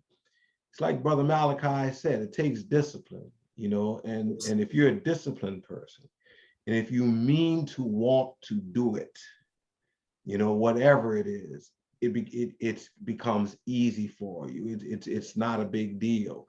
It becomes so much of a habit that if you're not doing it, you'll be uncomfortable, you know, and that's how you have to get it. Now, certainly, it's not going to start off that way. If you're out there in the world doing things the way the world does it, you're following along with society, and you first hear about it, you see what's required, it may seem strange and it may seem difficult. But once you've been through the ringer and you brought to your knees and you confess that you have been messing up and you commit yourself unto the ways of the Most High, it becomes easier as time goes on. It's gonna get easier and easier and easier. You know, yeah, we know. I mean, can you imagine how? I mean, a lot of what we're saying, right? You have to Yeah. distance yourself, and as I think it was Lee said or Henry said, that you have to distance yourself. You have to remove yourself. Dawid said it. Remove yourself from these people, and sometimes it can be very hard for certain Israelites to do that. Okay, sure. very hard. For me, I don't really socialize much at all, even though I've got a very social career, very social lifestyle, but I don't live my lifestyle. That's why I'm ostracized in the industry I'm in, because they think I'm a weirdo, because I do what I do, and the Most High blesses me so much. And I say this to Dave, that the blessings far outweigh the punishments and curses that I get. But the funny thing is, the curses and the punishments that I get, I know I deserve them, yeah? But I still walk strong because I know that he's there for me and I fear him. I don't fear any man. I only fear the Most High. And for some people to follow the law, regardless if they are wicked or not, most of them are not wicked, I know, but it is difficult. It is difficult. I'd like them to know, the people watching this, it is difficult for some people, not for everyone. We cannot mask and say the law is very simple to do. I'll say at first it may feel difficult at first. It's like anything. When I'm addressing the ones who are coming in at first, Right. I can't say it's easy, because the lifestyle they lead and the system that they are within may not make it easy for them to follow the law. It takes a lot of stripping away, like an onion. You got to strip away the layers, all the badness that they have that they've been taught. Remember, everything that we've been taught virtually is a lie. In our school, in our jobs, in our work, and the TV, the media, it's all lies. It's all lies. They're not going to show us anything. Everything's to get the Israelites away from the Most High and for us not to rekindle the fear of him. So we got to look into ourselves and try our best to find out the right pathway. That, I feel, is number one, have your own relationship with the Most High and ask for guidance. Repent, admit you're a sinner, use constant discernment. These are things people don't know they have to do to find what's within them, to find the law and to find the Most High. They don't know these tools can be used. That's where I think we come in. We've got to tell them and let them know that these tools can be used to help them find their pathway. That's all I'm saying. Right. And like Brother Malachi said, you know, it takes what he's found and what I found as well. It does take a level of discipline. If you're not disciplined, you're going to have to discipline yourself. You're just going to have to do it. You know, just like a baby. You know, I have a grandson. He's 1 year. He's a year old, a little over a year old, and you know, watching him attempt to walk, he struggled at first, but he's walking and now he's running around. You know, yeah, it's difficult at first, but once you get the hang of it, it's easy. You can do it without even thinking about it. You just do it. You just automatically. It's like a system that's set on default. You just fall into it. You know, so I hear what you're saying. I do. And I understand what you're saying to a degree. At first, it may appear very difficult, maybe even impossible for some people. Depends on how far down the line, how far in the hole that you fell. Yes. Certainly, to climb out the hole is going to take some effort. It's going to take some doing. But once you start that climb, you make up your mind that I'm getting out of this hole that I've dug for myself. And you start climbing out. You know, there may be times where you may get a slippery rock and your hand might slip a little bit, but you keep climbing if you want to get out of that hole. You know, and it's just like this walk. You know, it starts off, it may appear difficult. Think about where you've come from and how long you have been doing wickedness. But then if you want to come out, it's going to get easier. And I'm telling you, for me, I'm gonna tell you, it becomes so easy. You look back on things that you were doing and you wonder, how in the world did I get caught up in that foolishness? You know, and it seems impossible that you were once in it, because it's become so long ago and so far from your mind on doing some of those things or returning to it. Sure. It's just, so that's what we mean. We say it's easy. It is. When you've been doing it for a while, it becomes very easy. It becomes second nature to you. Totally agree. But you have to remain focused on the Creator. You have to remain focused. You cannot lose your focus. I agree. It's like what Lee says in his videos. Don't turn to the left, don't turn to the right, or you get slapped in the face. That's right. You get smacked in the face. You get punched in the mouth. All the 12 brothers. Every time. All the 12. You know I mean, every time. I can't. Go ahead, Brother Delvin. No. Go ahead. You froze. Well, I thought Brother Delvin was saying something. You're talking, but the screen is frozen. That's all. It's all right now. It's working now. It's cool. Okay, look. I would like to think, coming out of wickedness and turning to the Most High's righteousness, if I were to compare it to anything, it would be akin to a drug dealer trying to get clean. Your level of consciousness is better. Your health is better. Your awareness is better. Everything becomes better. But before that happens, you can't make a drug head or a person who's on drugs get off drugs. They have to make up their mind. They have to hit a certain place to where, you know what, this is enough. Yeah. And the human mind is a powerful thing. Once you've made a decision that I will no longer accept this, or I will no longer do this, there's nothing that's going to stop you for making that turnaround. So yes, it takes that person making that decision. Hey, look, I've read this law, it makes sense to me. I understand it. Now let me start implementing it within my life day to day.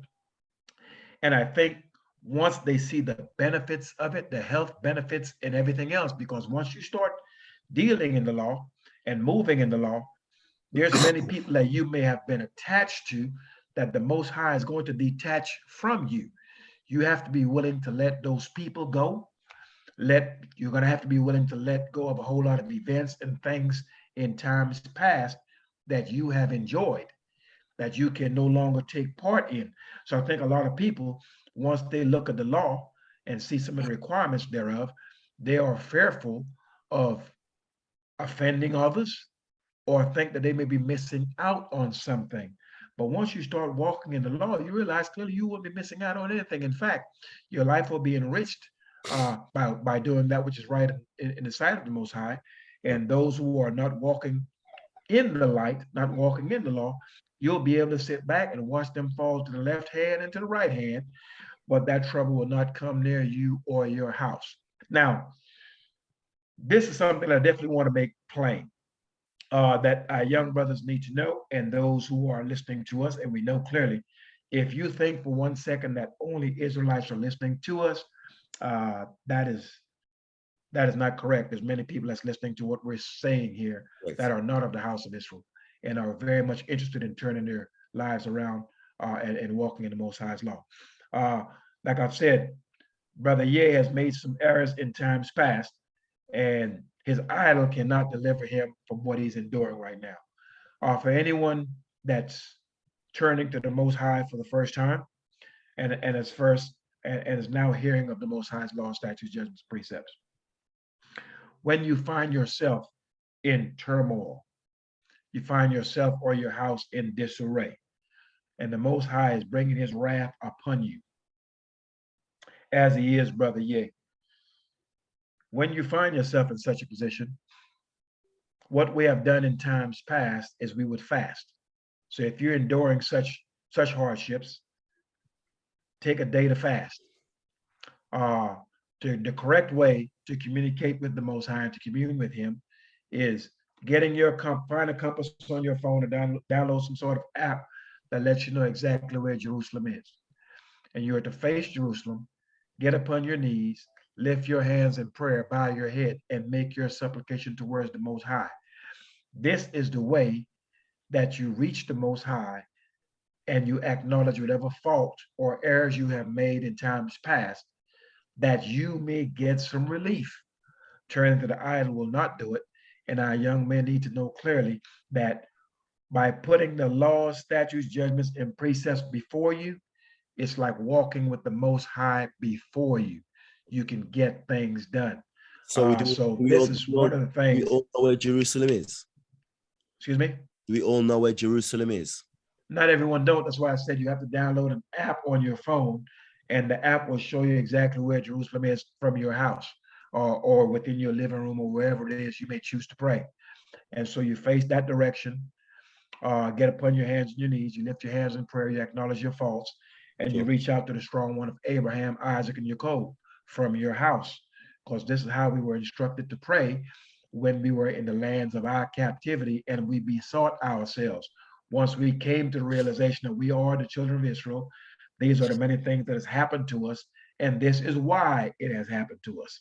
And so therefore now we try to rekindle that relationship with the Most High by doing and by praying in the correct manner. And that's important for Brother Ye to know and anyone else. Now, as it pertains to Brother Kyrie, there's many of the elders, some of these preachers and whomever else, everyone wants to kind of get some shine. This is a young man. He needs guidance. Now, what they want to say is, take me in there with you. I'll go in there and sit down with these people and da-da-da-da-da. Everyone wants to make themselves part of this young man's story. My only advice for this young man and those who may find themselves in such a predicament, once again, find out where Jerusalem is, get upon your knees, lift your hands in prayer, make your supplication. Turn to the Most High with your whole heart and your whole soul and obey his laws, statutes, judgments, and precepts. that when you go before your enemies, you don't need to take anyone with you. The Most High is before you because you're walking in his law, statute, judgments, precepts. You don't need to take Mr. So-and-so or preacher so. You don't need any of them with you. You can go in there solo, but you're not alone because the Most High is with you and you are with him, for you're walking in his law, statute, judgments, and precepts. So there's no need for you to go get this preacher man here or this minister there. You can go face your enemies all by yourself and win. But you can take 10,000 of these idolaters with you and you will lose if you do not have the law before you and the Most High is not with you. And this is something that our people must understand. We have never lost when we stood up against our adversaries and the Most High was with us. But getting 2 or 3 preachers and a couple of idolaters, getting these idolaters to go in the room with you will not deliver you from the hands of your enemies. And I wanted to get that through to the young men who are looking for guidance, and maybe some of the older people that are as well, that they may know how to pray. And in times of trouble, to fast, turn to the Most High, that you may go before your enemies with the Most High before you. Mm. Good advice. Good advice. I like that. All right. Dave, you in St. Yes. Lucia? Sorry? Are you in St. Lucia? Yes, I am. What's it like there, man? Tell me. Hot. Hot. And it's been raining a bit, but yeah, it's not rain like it is in England. It rains and then dries up. So yeah. Right. Okay. Where are you, Lee? I'm in South Carolina. It's fall weather. It's not hot. It's not cold. It's pleasant. That's a good word for it. All right. Fair play. Benaya. So where are you, brother Delvin? I'm in a very cold, a very wet England. Oh, you're in England. Very depressing, low vibration. People are walking like this. Ooh, they're driving around like this. Ooh, I tell you, it's not a great place to be right now. Am I right, Henry? Yeah. It's gloomy, huh? Well, You guys are as good, man. Go on, Henry. no, I've been in 2 weeks. I'll be in Cuba in the nice hot weather. Oh. So I won't be far from you, Dave.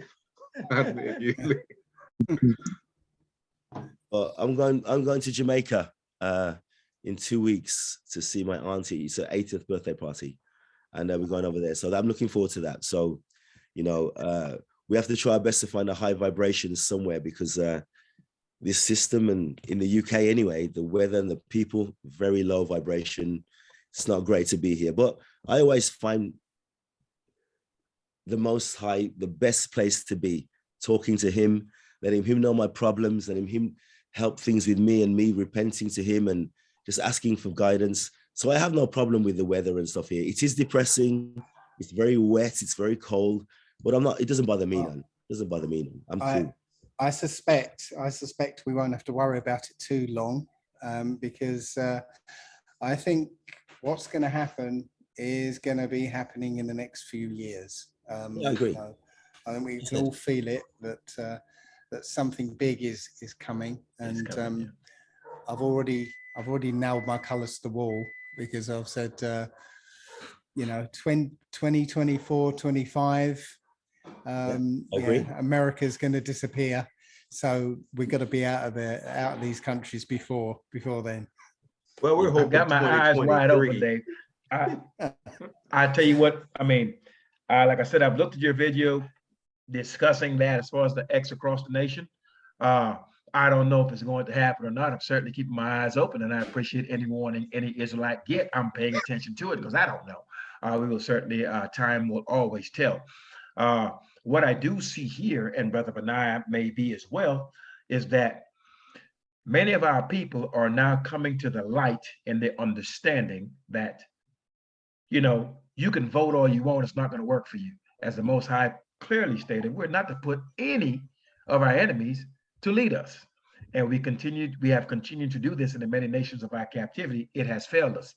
And now what we're seeing is that our people are beginning to wake up to the fact that our enemies are directly spitting in our faces, making promises to us and breaking them and daring us to do something about it. And literally just being as foul as they can possibly be. And I think the reason for that is the Most High is showing us to our face that exactly the words that I've told you, these words are exactly true. You're going to see them. You're going to bear witness to them. And I think we have seen so much of it now that the Most High is putting his spirit upon our people to withdraw their hands. And so now our people are no longer taking part in the political process. They're beginning to withdraw themselves. Now, as we withdraw ourselves from these people, here's what I find most amazing.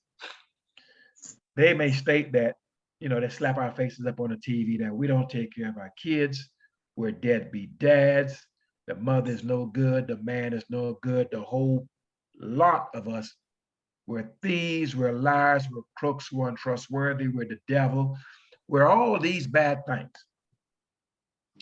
But yet, when we stand up and say, we are the people of the Most High, we will walk in the law, statutes, judgments, and precepts of the Most High. We don't seek to lay down with your daughters. We don't seek to rob you. We don't seek to participate in homosexuality. We don't seek to put one of you to lead us in any capacity. When we start laying down these things, they're angry at us for that. Now, what type of thinking would you have or need to have for a man to walk in righteousness and you don't like him still? Where would your mind have to be to where a man is making plain that I will walk in righteousness, I will do you no harm? Now, if we walk in righteousness, but you do us harm or try to, we have a right to defend ourselves. We have done so in the days of old. But here we are, we can stand up and proclaim righteousness, righteous judgment, and all of these things.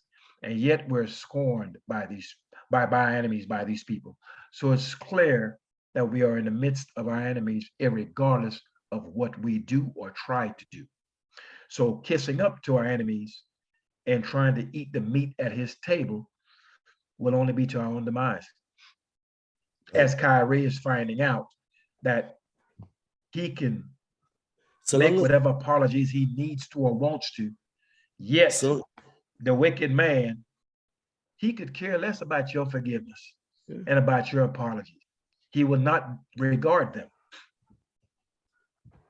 Well, so long as they're in there doing what they do, maybe they're saying good things, but it's what they do that counts, more right. Than what they say. So until I see them do something, stepping towards helping Israelites out and doing the right thing as regards to people who are suffering out there, I'll keep my opinion to myself. But until I see some of that, I'll be cool with them. But until then, I ain't gonna be cool with them. Really, not really. Yeah, because they're in a position to do a lot of good. It goes without saying, nobody here is a fan of any of them. I'm certainly not a fan of any of them. I mean, I'm not going to do them any harm, but I'm not a fan of any of them. I mean, it's obvious to me that these folks do regard the money that they're making. They think about that, and they make judgments based upon whether it's going to profit them or not. You find that now there's very few people who stand up for truth just on the face of it, the truth, standing on truth. A lot of people make compromises, and that's certainly true of entertainers. I mean, these guys are entertainers, that's all they are. They're not leaders in that respect. So certainly that's why it's important for each individual to follow the commandments of Yah, because that will make you strong. Or you can only get strength from Yah of hosts. He's the source of our strength.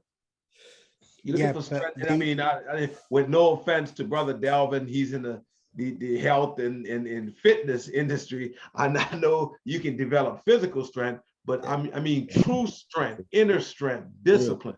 These things come only with connecting with the Most High Yah 100%. And following his laws. He is our strength and shield. That's it. He is the one we should fear. Nothing. There you go. There you Nothing go. else. Right. Nothing. Well, No man can harm us. Go on. you mentioned that these people aren't our leaders or anything. You're right, but they are put there to be influencers. Exactly. Right. That's what they're there Exactly. for. Right? You're supposed to idolize these people and go wherever they lead us, like Judas goats. Okay. Yes. So that's what Kyrie's job is. That's what Okay. Kanye's job Yeah, is. I agree. Right. But as I said, they're not supervised all the time. So when they're left on their own, and Kanye did, he watched the video and said, "Hey, this is interesting." Well, then now he's using his influencing in the wrong way as far as the system's concerned. So that's when they're going to come down on him like a ton of bricks. Let's hope. But as Henry said, the moment they turn to JC, which I know that they will, that's where the majority of the people they're leading will go to, because that's where they're leading them towards. Until they show me different, I ain't going to change from that. Yeah. So I ain't going to be their fans at all in any shape or form.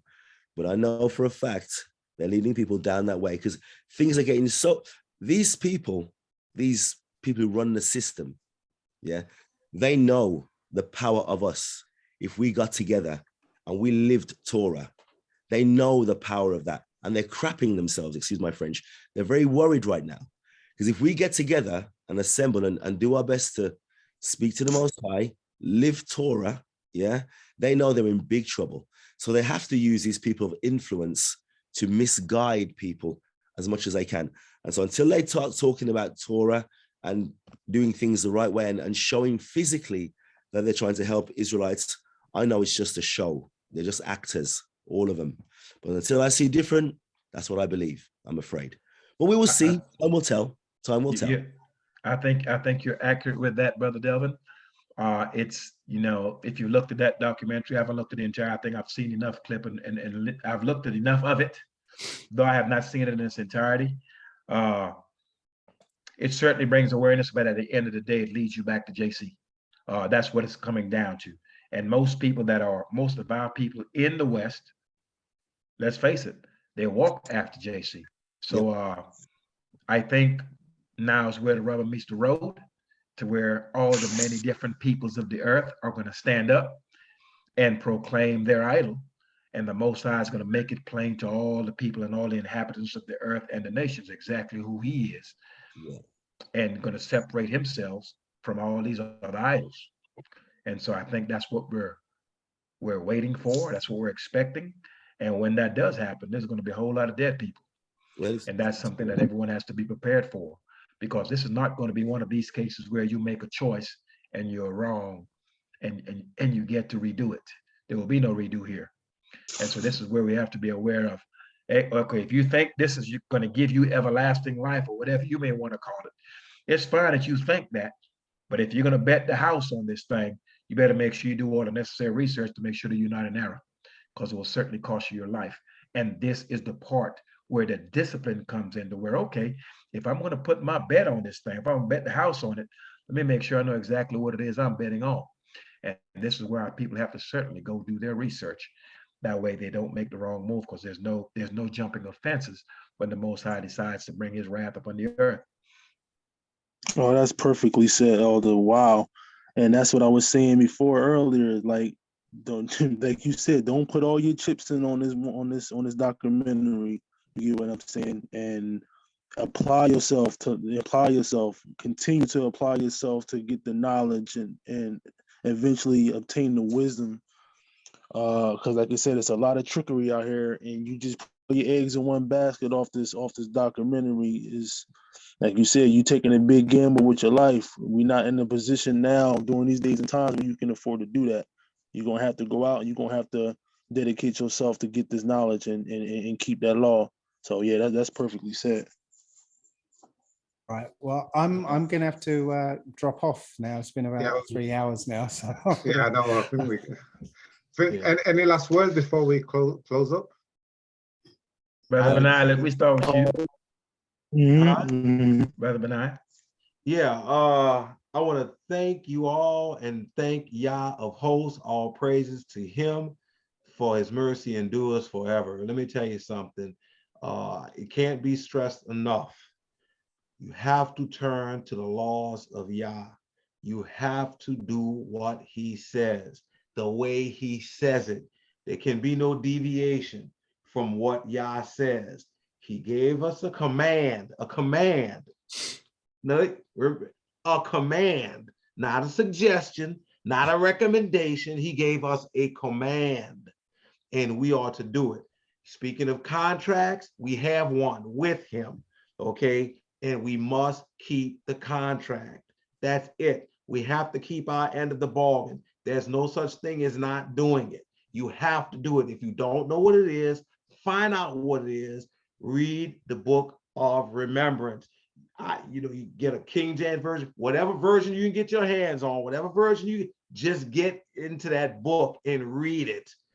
Read it, study it, pray, call out to Yah, and do what that book says. Praise Yah. The people who don't know what the book of remembrance is the King James version. The Old Testament. It's the Old Testament. What's commonly called the Old Testament. No New Testament, none of that garbage. The Old Testament. The Old Testament. If you're not comfortable with a King James version, get you another version. Whatever you're comfortable with, but start reading that book. Because I have so many versions. I have so many books here, translations and all that. I'm telling you, it reads different from book to book, but basically the premise is the same. You must return to Yah's law and keep his commandments. I recommend everybody do that. Everybody. Yes. Anybody else? Lee, any last words? Yeah, I would certainly like to remind the people, both of the house of Israel, as well as the nations, that there can be no umbrella by which we move forward other than the Most High's law, statutes, judgments, and precepts. To all Israelites, we are to understand that your money will not deliver you out of this, and you can't help another man, nor can you deliver him. We are to deliver ourselves. We must first turn to the Most High ourselves, and we are to understand that we're not to be selfish in our acts, for the things that we say and do affects our entire house, and it affects us generations down the line. The Most High punishes us through the generations. So what every individual that's breathing right now, that may hear this message right now, what we all must ask ourselves, am I disciplined enough to be a repairer of the breach, to where I may go into this law, statutes, judgments, and precepts and see where this contract, this covenant has been broken? Will I stand up in my lot, turn back to the Most High's law, statutes, judgments, and precepts, and fix the breach, fix the hole that is in this wall? And once you have made your determination and you've made up your mind to do such a thing, then this is where we stand up and be repairers of the breach. And we will teach our houses, we will walk in this law, and we will teach the nations as well this law. It is my personal opinion that there are Israelites out here, as well as those of the nations out here, who would do better and would turn to the Most High's law, statutes, judgments, and precepts if they knew it. And our job is to stand up and teach. We must teach the people what we want them to learn and know. And I think this panel and us getting together, having these discussions, is a way to encourage the people that they may be strengthened and turn to the Most High's law, statutes, judgments, and precepts for themselves, for their house, and for their seed, their children, generations down the line.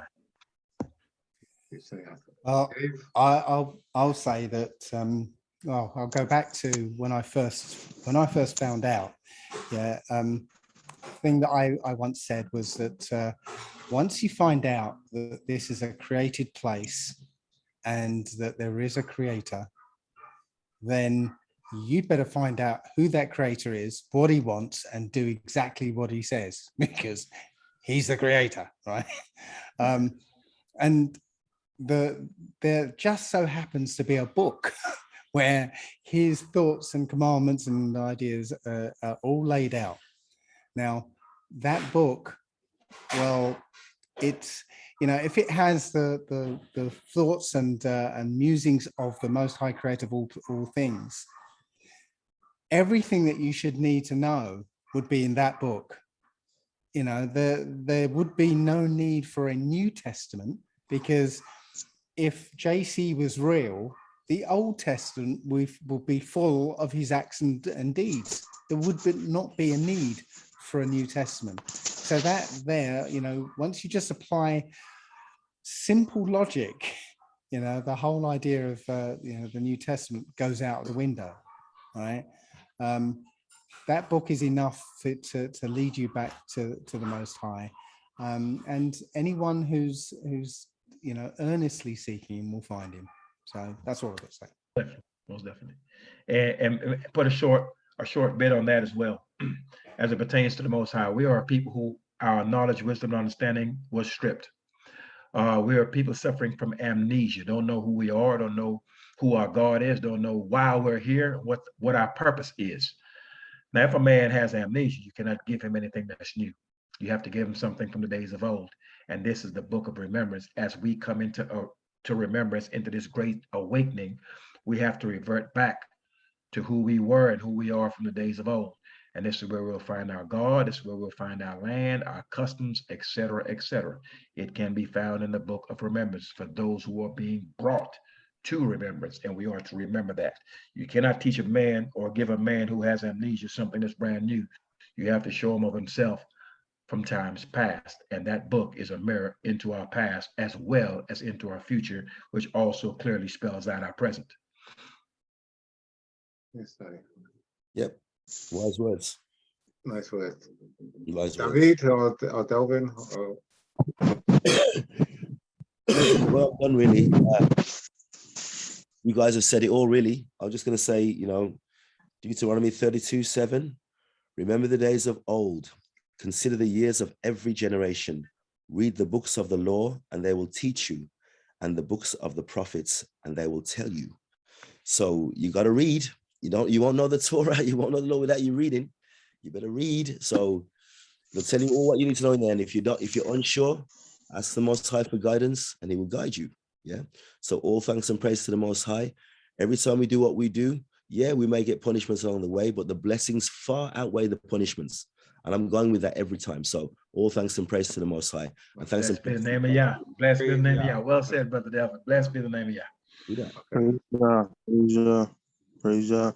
And I just gonna say once again, I thank y'all for having me, brothers. It's always good to get on here with y'all, and talk high science, what I call it, knowledge and information about the Most High. And for the people that's listening, the elders, they couldn't have put it no more clear than that. And all I always just want to say is that all remember that term free will is an illusion. There is no free will. There's no such thing as free will. You either gonna do it or you not gonna do it. Die. You know what I'm saying? Most High says you either gonna do it or you don't. So I just, I pray that you all will take heed to the words that's been said on this panel today. For those that's listening, get into that book study, read, and continue to push forward and try to strive for righteousness. So once again, I just thank you, brothers, once again for having me. Yeah, man. Peace and Yah, best brother. Always a pleasure to see all of you all, and I really enjoyed this discussion. Yeah.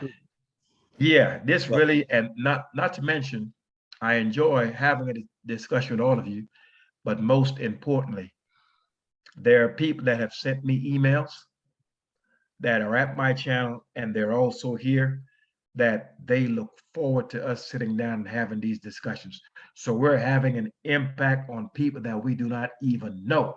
And we're to be mindful of that there are people who are being strengthened by these words.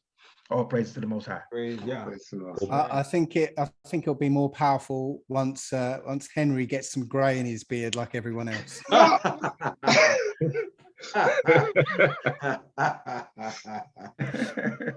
Anyway, guys, I'm good. One I've got to day. go. So Peace and All Yah right, bless, brothers. brother. Peace and Yah bless. Until next time. Yeah, man. Goodbye. Okay, peace and Yah That's my bless. Lord. Peace and Yah bless. All right. Okay. Peace and Yah bless. Yeah. Peace. Peace. God bless. Peace. Peace. Peace.